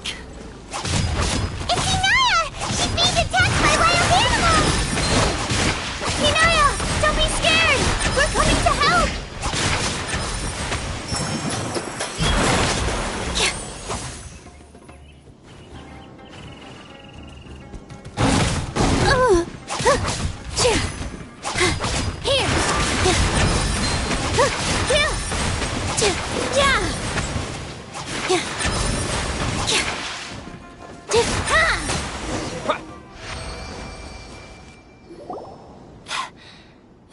you. There weren't so many big animals in this area before. They chased after me for a long time. Sorry, I'm causing trouble for you again. Why did you leave by yourself?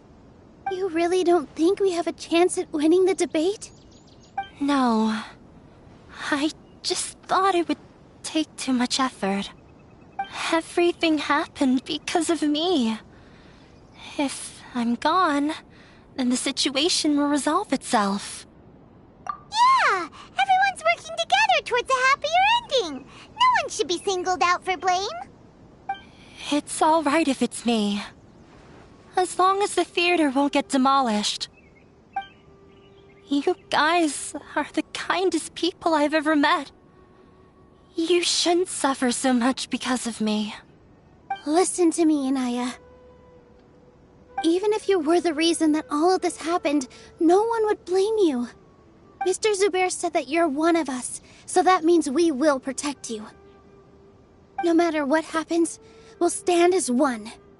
Nilou, there will always be a victim, whether it's me or the theater. You can't eat your cake and have it too. You can't win a debate against the academia. Especially since your opponent will be my father. My father is an extremely demanding man. He's always wanted me to become an exceptional researcher and his academic successor. I tried my best to meet his expectations and did everything I could. But he still wasn't satisfied. Or rather, he had just never been satisfied with me. I'm no genius. But whenever he berated me, it was always as if he was asking me, "Why aren't you a genius?" Yeah, like I'd know. So that's why you ran away from home? At first, I thought the father would slowly come to terms with reality. But he just wouldn't stop berating me. For one exam, I earned the 3rd highest score. I thought that all my hard work had finally paid off, and that I could finally make father feel some modicum of joy. I even used the embroidery skills I learned at school to make a commemorative gift for him. I thought, even this daughter can make her father happy sometimes. Right? I see. When we were embroidering your gift before, I didn't feel like you were new at it. Yeah. Sorry for not bringing it up. These are not pleasant memories for me. I was tired of him yelling at me every day. All I wanted was to see him smile at me. But he was more angry than ever before once I'd given him my embroidery and told him my score. He flung my present to the side. You think you should be proud of 3rd place? Reflect on why you weren't first. I forgot how long I'd cried for. I only remember my parents arguing. My mother also thought he went overboard. They argued for such a long time. My father eventually stormed out and slammed the door behind him. I didn't get a single sentence of apology or any words of comfort. I've completely given up. We're destined to never understand each other. How horrible! I don't think you can beat him in a debate. Because he doesn't even understand what kind of place a theater is. He can never understand the relationship performers have with their audience. His life is devoid of camaraderie or friendship.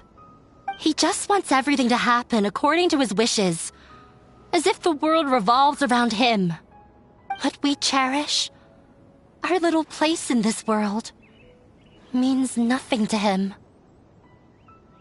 It sounds like your past has had a huge impact on you. I understand now, Inaya. But when we were preparing for the debate, I heard something quite wise. Maybe it'll help you.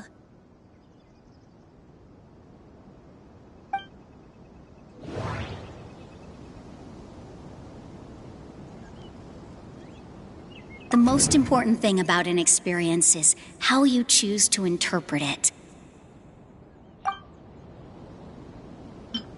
Art must first be appreciated by others to confer value.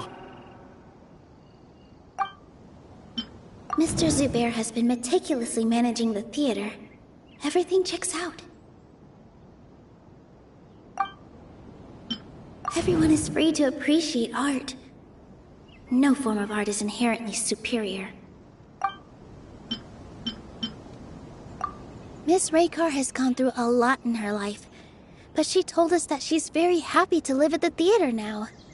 Although she ran into misfortune, it led her down a new path in life. She sees that as a blessing.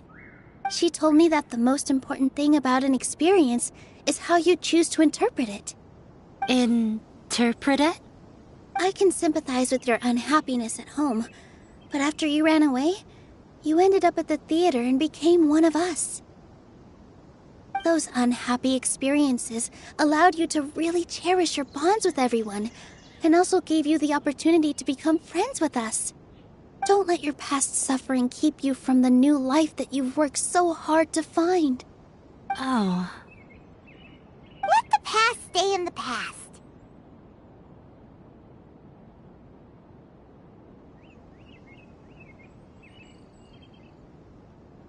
When I ran away from home, I swore that I would leave my family conflicts behind. But you're right. All I'm doing now is falling right back into it. Maybe you'll disappoint him, but that doesn't matter. You have a new future waiting for you. Don't let go of the answer you've worked so hard to find. That's right. If we put our heads together, there's bound to be a way. You're right. There's nothing to be afraid of. I'm not trying to meet his expectations.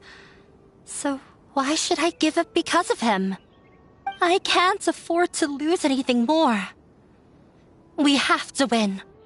The debate will not only protect Zubair Theater, but also allow me to settle things with Father. That's the spirit! Let's go. I'll tell my father about the debate. I know him very well. Even if he looks down on us, I know how to make him accept. All right, let's go.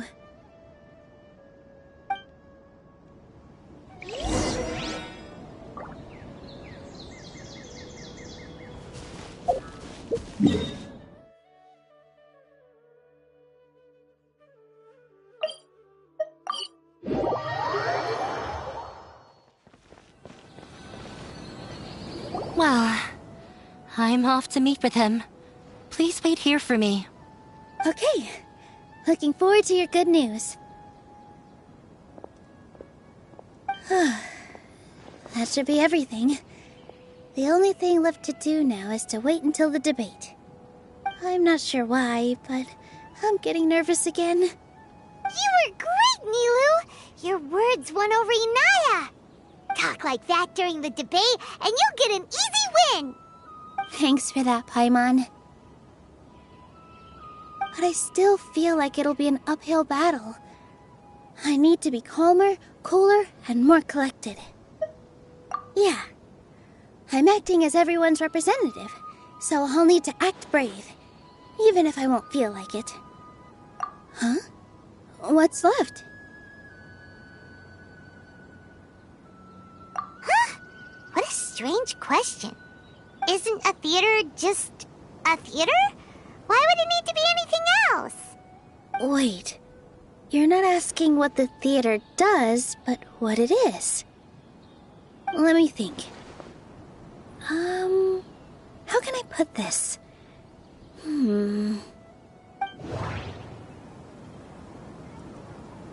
Art must first be appreciated by others to confer value. Mr. Zubair has been meticulously managing the theater. Everything checks out.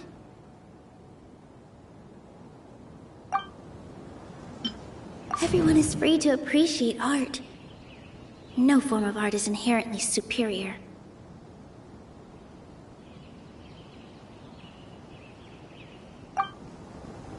Inaya really wants to win. She doesn't want to lose anything else because of her painful past. Not quite right, but it's close. I almost have it. Not quite right. Not quite right. Ah! Got it! When we were trying to find a way to save the theater, we heard many stories not of the theater, but of the people whose lives have been touched by it. Zubair Theater is our reason for coming together. It connects us all in unique ways. In other words, it's like a bond. A bond? The theater provides money for Miss Raykar and her children, inspiration for Mr. Kasani, and enjoyment for the people of the Great Bazaar. It also gives Inaya shelter from her family. It has brought us together after taking care of every single one of us. And its story won't end here.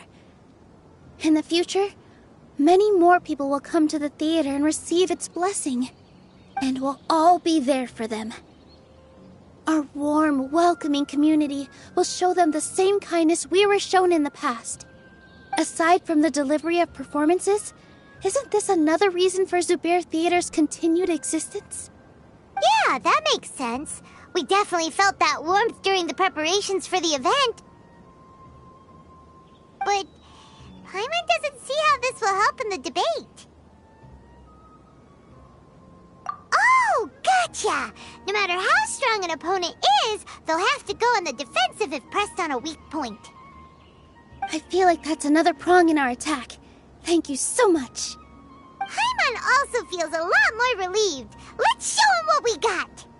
Sorry for the wait. I'm back. Things went a lot more smoothly than I expected. It didn't take long for him to accept the debate. And is set for 2 days from now. Why are you all smiling so much? Did something good happen? We realized that your dad might not be as scary as we had thought. We just finished our prep. Rest easy. It will all turn out well. We have to win. No, we will win, Inaya. Fingers crossed.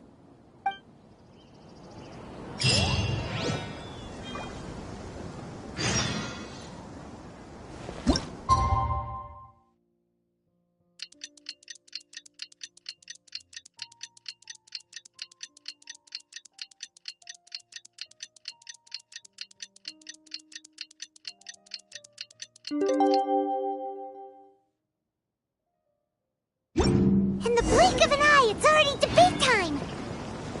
We did a lot of preparations with Nilou. Hopefully they were helpful.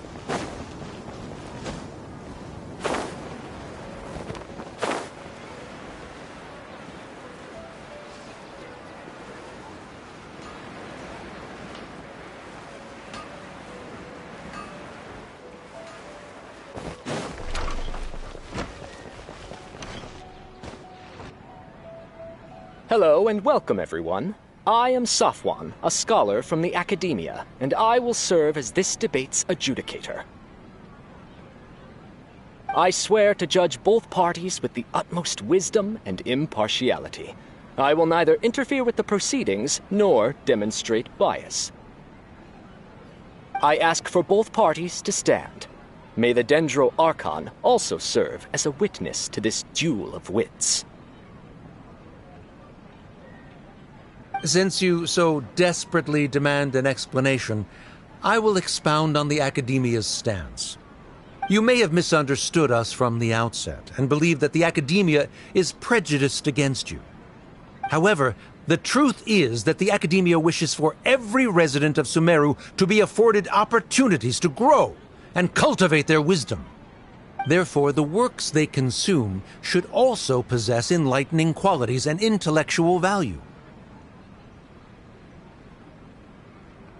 We have failed to identify these qualities in the shows performed at Zubair Theater. In other words, instead of struggling against the academia in pointless confrontations, if you had spent your time reflecting on improving the quality of your shows and enlightening your audience, Zubair Theater would not be today facing such a tragic fate.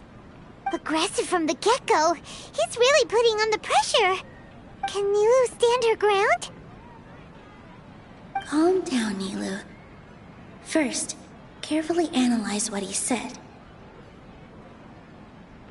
He said that we were shut down not because the academia looks down on the arts, but rather because our shows aren't up to their standards. However,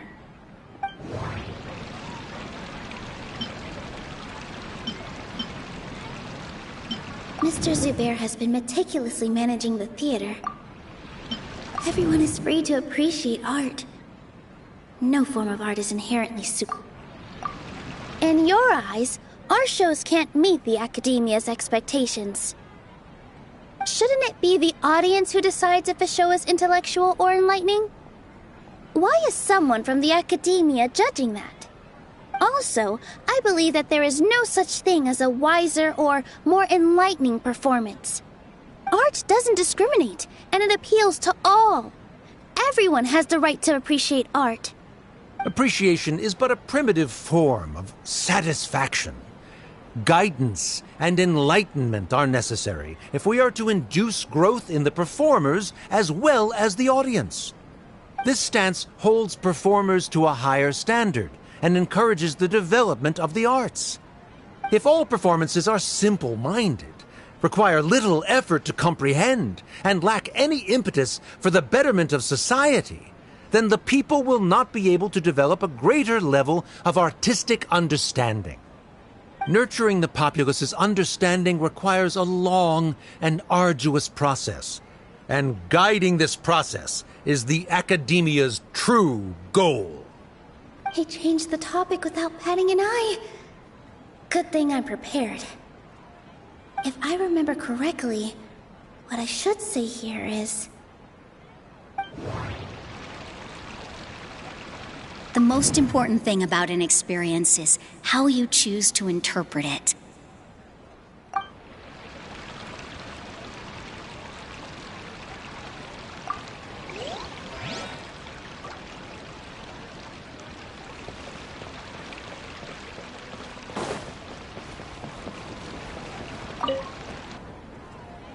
Hello and welcome, everyone. I ask for both parties to stand.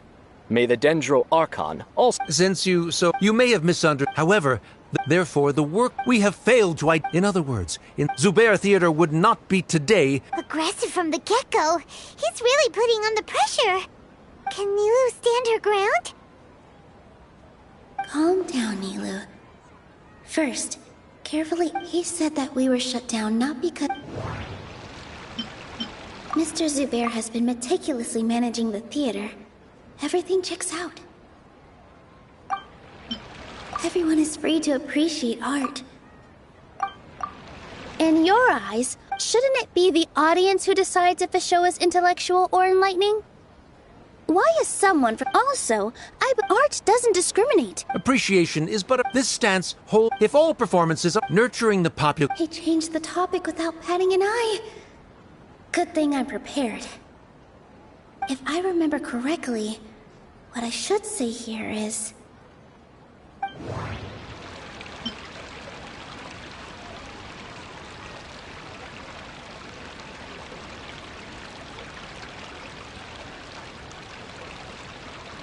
Art must first be appreciated by others to confer value. Someone at our theater has tried that before. He was a famed artist, but he recognized that very few people could connect with his works. I agree that art should be enlightening, but we can't pursue that goal by creating complicated works. If a work can't tap into an audience's personal experiences or feelings, then its contents may as well be a castle in the sky. What's the point of performing a show that its audience can't even follow? That would only be forcing people to watch something they don't like. You can only reach that conclusion from a place of ignorance.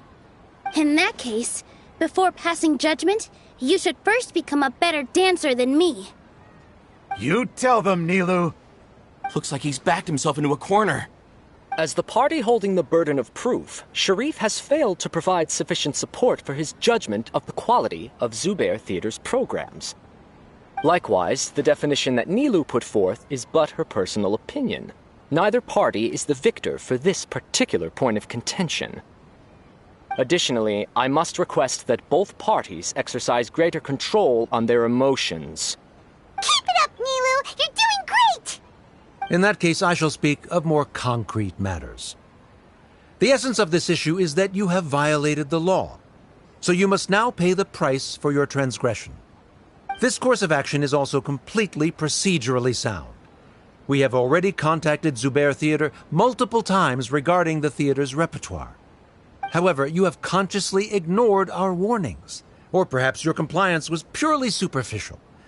Regardless, that failure has indirectly led to the present day's proceedings. That is indeed so, according to the laws decreed by the Academia. He started talking about procedural stuff, so I need to focus on... Mr. Zubair has been meticulously managing the theater. Everything checks out. Inaya really wants to win. She doesn't want to lose anything else because of her painful past.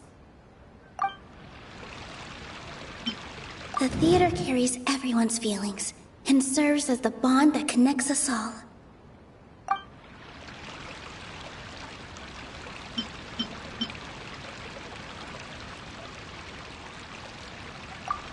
Mr. Zubair has already provided signed copies of all documentation related to our operations. Everything is perfectly filled out and valid. Although the theater's performances don't align with the Academia's requests, the law doesn't say that Zubair Theater can be demolished only because of that reason.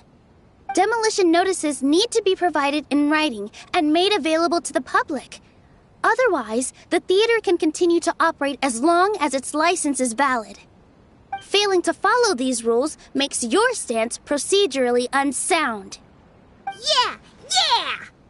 That's right! There are different ways to apply the rules. There is precedent for this. So long as this matter is discussed within the Academia, this course of action will come to pass. Looking at the past 27 cases of similar nature, 90% of them support Sharif's claim and position. However, the demolition process in those cases was only started after discussion at the Academia. In other words, premature notice of demolition is indeed a rash act. That's more than enough. We've proven that the order is unreasonable as it currently stands. Cease your futile resistance. Nilou's definitely won this point, right? You're right. Stay focused, Nilou. Even if permission for demolition has yet to be obtained, it is a fact that your performances violated the Academia's policies on numerous occasions. Based on that fact, we can permanently revoke your right to perform in Sumeru. Under the current system, it is indeed possible to immediately revoke Zubair Theater's performing rights. That's a thing? Rather than protecting Zubair Theater, I surmise that your true intention is to maintain your hold over your audience and their patronage as your source of income. Without them, Zubair Theater is nothing more than an empty building. And without its performances, the theater has nothing else of value. What you said isn't true at all. Keep it cool, Nilou! Right. I need to keep calm, but he... Just a little more. Zubair Theater isn't just a performance venue to us. Everyone is free to appreciate art. Inaya really wants to win. She doesn't want to lose anything. The theater carries everyone's feelings and serves as the bond that connects us all. Zubair Theater isn't simply a performance venue to us. It means more than that. It's been our home for a long time. Miss Raykar can't go on adventures anymore, but she has found a stable career and a new life at the theater. Her son, Soren, has already passed his theater exam, and he'll soon be our newest member. Mr. Kasani found a new way to look at art. He decided to stay at the theater to watch us grow. Mr. Farhad and Mr. Hushang visit even when there isn't a show going on, and they always tell us lots of entertaining stories. Even Inaya wants to stay with us, and she's starting to look forward to a new future. Zubair Theater exists for them, for every single one of us. Perhaps Zubair Theater has provided you with a multitude of positive emotions and experiences. However, you have misconstrued something, young miss. The interpersonal relationships you speak of were established upon normal theater operations. Sheikh Zubair operates the theater for his livelihood. His employees work for their wages, and the audience comes to enjoy performances. Relationships are merely a byproduct in this exchange of interests. They may be pleasant and captivating, but they can only ever be secondary. When scholars collaborate to solve difficult problems, we freely share our knowledge and resources with one another as if we were all kin. However, this collaboration ends after the results of our work are published. The reason is simple. We are scholars, and there are new projects that await our attention. He really doesn't think much of relationships. Paimon also thinks he did a lot of prep. He's been solid as a rock. Sharif's argument is currently the more persuasive of the two for this point of contention. The continuance of the interpersonal relationships Nilou spoke of remains hypothetical before the theater's demolition, whereas the situation that Sharif described has been well documented at the Academia. The Academia has made significant academic contributions, in no small part due to its researchers' efficiency and ability to compartmentalize. Oh no, what should we do? Things are going in the a setup? So Nilou's got him? Good. He said what he said. The next argument could decide this debate. But is this really the best thing to do? It might be too cruel to Inaya. Inaya really wants to win. She doesn't want to lose anything else because of her painful past. She already agreed to this. She wants to win, no matter what. Me too. Mr. Sharif believes that interpersonal relationships are a byproduct of working towards a goal. Once that goal is achieved or abandoned, those relationships would have no more reason to continue. Then, if someone has failed to live up to his expectations... If someone has failed to live up to your expectations and ran away from home, then she shouldn't be your daughter anymore. Right? Inaya... Sorry, Nilou. As expected, I should be the one to say it. You don't need to shoulder this responsibility for me. If in your eyes, the purpose of my existence is to become your academic successor, then that goal has ended in complete failure. By your logic, that means there is no more reason to sustain our relationship as father and daughter. Members of the audience who do not belong to either debate party, please speak with caution. Let her speak. What she does not say, Nilou will. No matter how many disagreements we've had, the truth is that you are still my father. You're so immersed in your own world, you can't understand why we come together for the sake of relationships. Yeah, don't look down on us. You can watch a dance anywhere, but there's only one Zubair Theater. I'm almost starting to feel sorry for this guy, what with the idiotic things he said. Order! Order! Members of the audience, do not interrupt debate proceedings. I confess that this is the final argument we had prepared.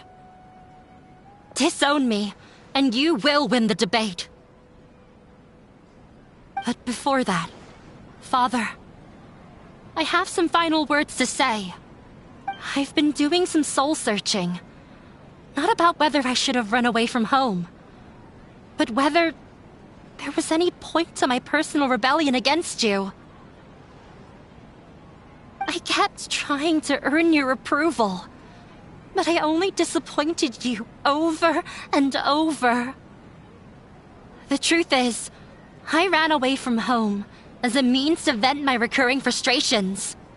That is to say, I was exerting pressure on you and hoping you'd give up on your lofty expectations. But by doing that, wasn't I just doing the same thing as you?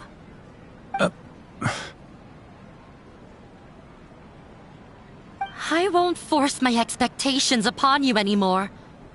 At Zubair Theater, I have found the life I've always wanted. I will move on from my family troubles and strive towards my new goal. But if you dare to harm this place, then I will stand with my friends here and fight against you. This is not the time to space out, Sharif. The debate is still underway. You already consider them to be your friends. You should be asking us that question! Of course we are! Miss Inaya is a really good friend. It was a bit of a process, but we won her over. Make no mistake. All those who come to Zubair Theater become one of us. We will always be with her. Such puerile simplicity. However,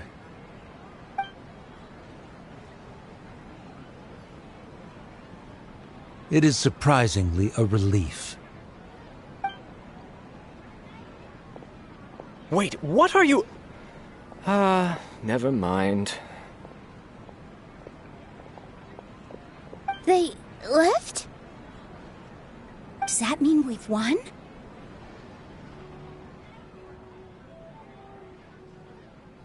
We won? Nilu, you're amazing!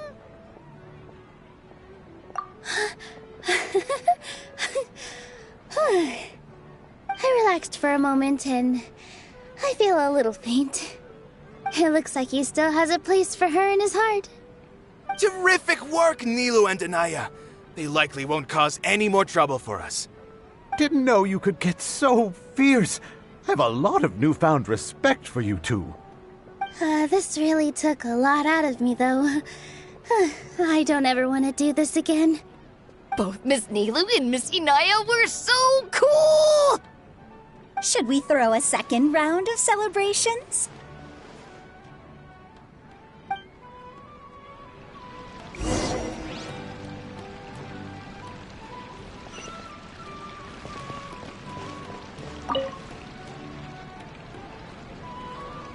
Oh, it's you. Yes, I feel a lot better.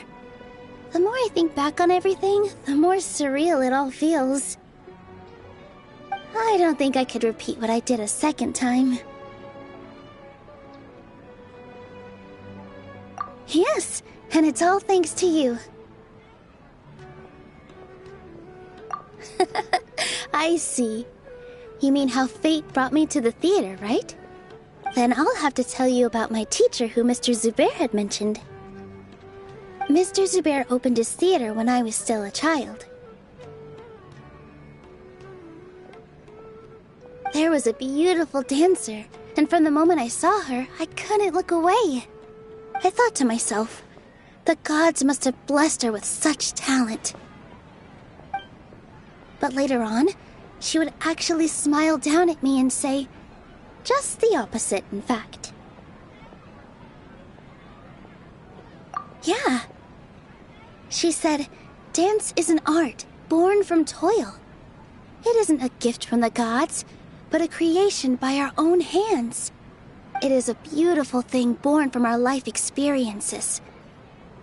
Whenever there is joy or something to be celebrated, people will dance.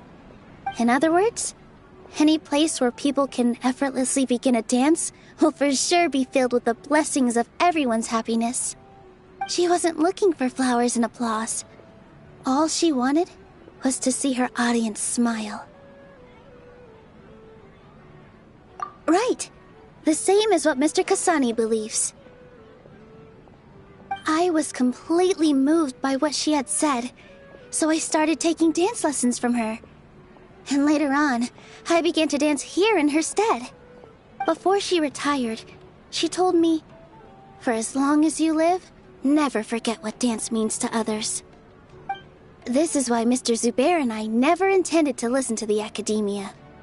Even though it ended up causing everyone a whole lot of trouble, thankfully, everything worked out in the end. Although, I do have a small regret.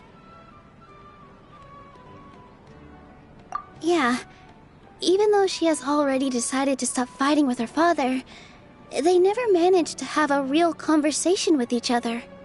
Before he left, Mr. Sharif looked like he had a lot on his mind. He probably has a lot of things he wants to say, but will now perhaps never get a chance to.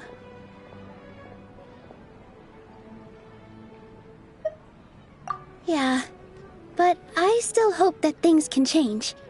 It never hurts to have hope. You and Paimon are more than welcome to keep attending our shows. Who knows? Next time, you might see Inaya on the stage. Are you still worried about Inaya? Let's be sure to come back often. Who knows? Maybe things will have worked out for her.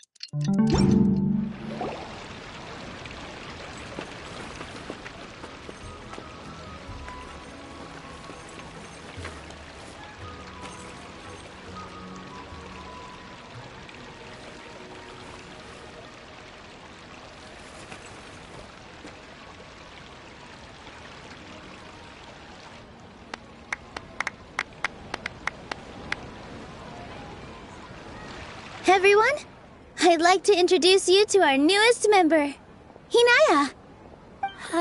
Hello, everyone. She'll be dancing for us from now on, so please give her your support.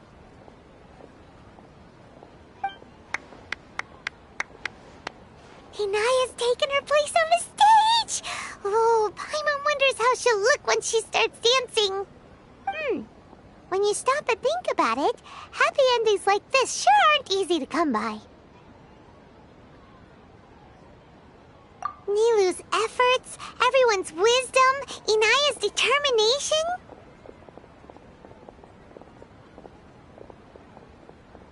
Huh? What do you mean by that? You do have a point there. The whole demolition thing was going overboard, but he really could have banned Nilou and the others from dancing. If he really wanted to be ruthless, he could have done some real damage, even without winning the debate. Oh well, it's not like we can understand how people like him think.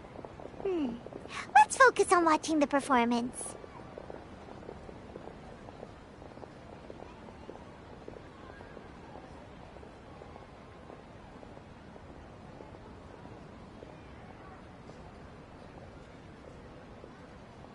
Huh? Wait, look who the cat dragged in! Isn't that Inaya's father?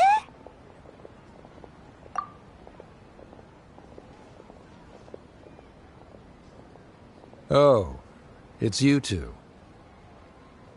I don't have much to do today, so I just came to look around this place. Are you looking for Inaya? No, I am simply here to watch a performance. There is no need to trouble her.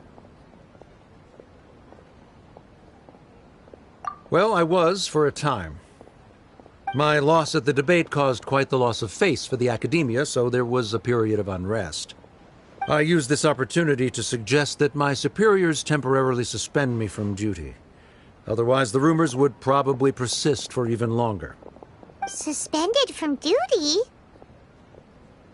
Yes, I am temporarily unemployed. However, I now have an abundance of time, so I can afford to come here and watch a show. I admit that I do not understand the magic that this theater possesses, but my curiosity has been piqued. I still cannot forget that young lady's perseverance. Inaya would almost certainly mature in the presence of such a person.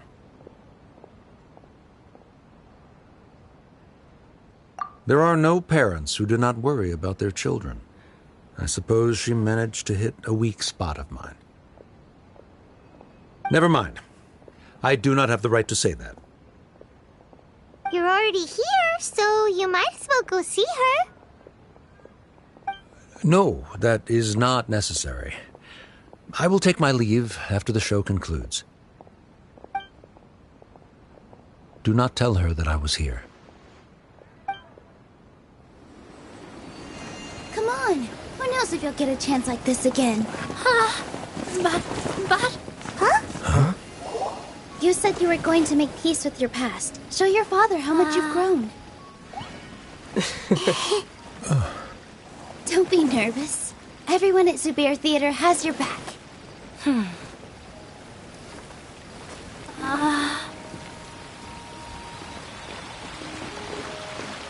Hey, let's go somewhere else. We should give them some space. You sure they'll be okay? I don't know, but I think we should have faith in them.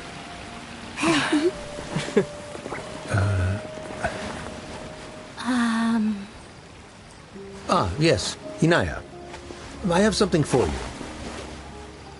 I'm still learning. It's hardly a masterpiece, but it's yours, if you'll take it. Huh? You don't have to take it. It's fine. Never mind.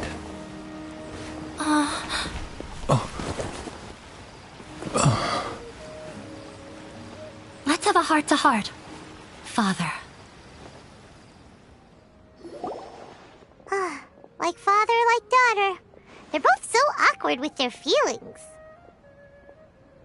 Yeah, she probably would have snuck away as well if I didn't drag her back. Do you think they'll be able to reconcile? I'm not sure. A complete reconciliation may also not be the best thing for them right now.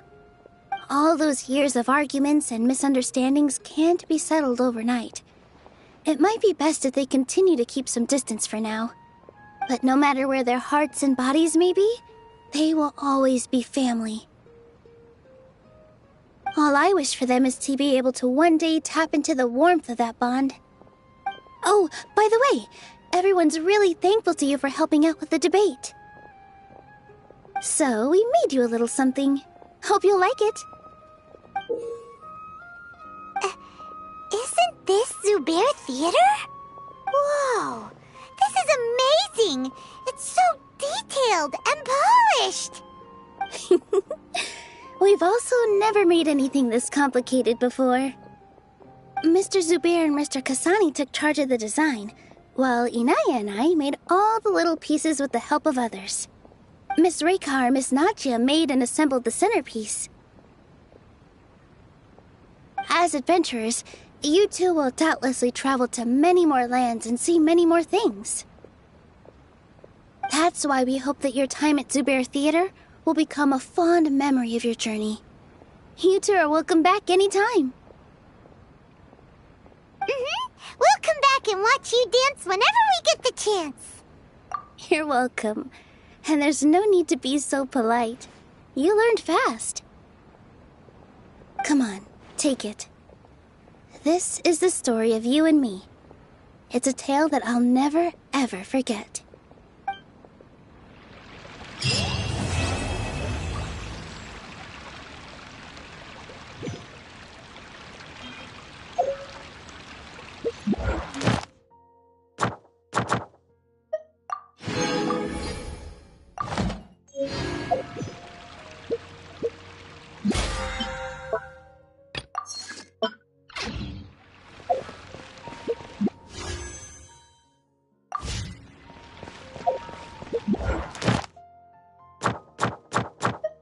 Huh?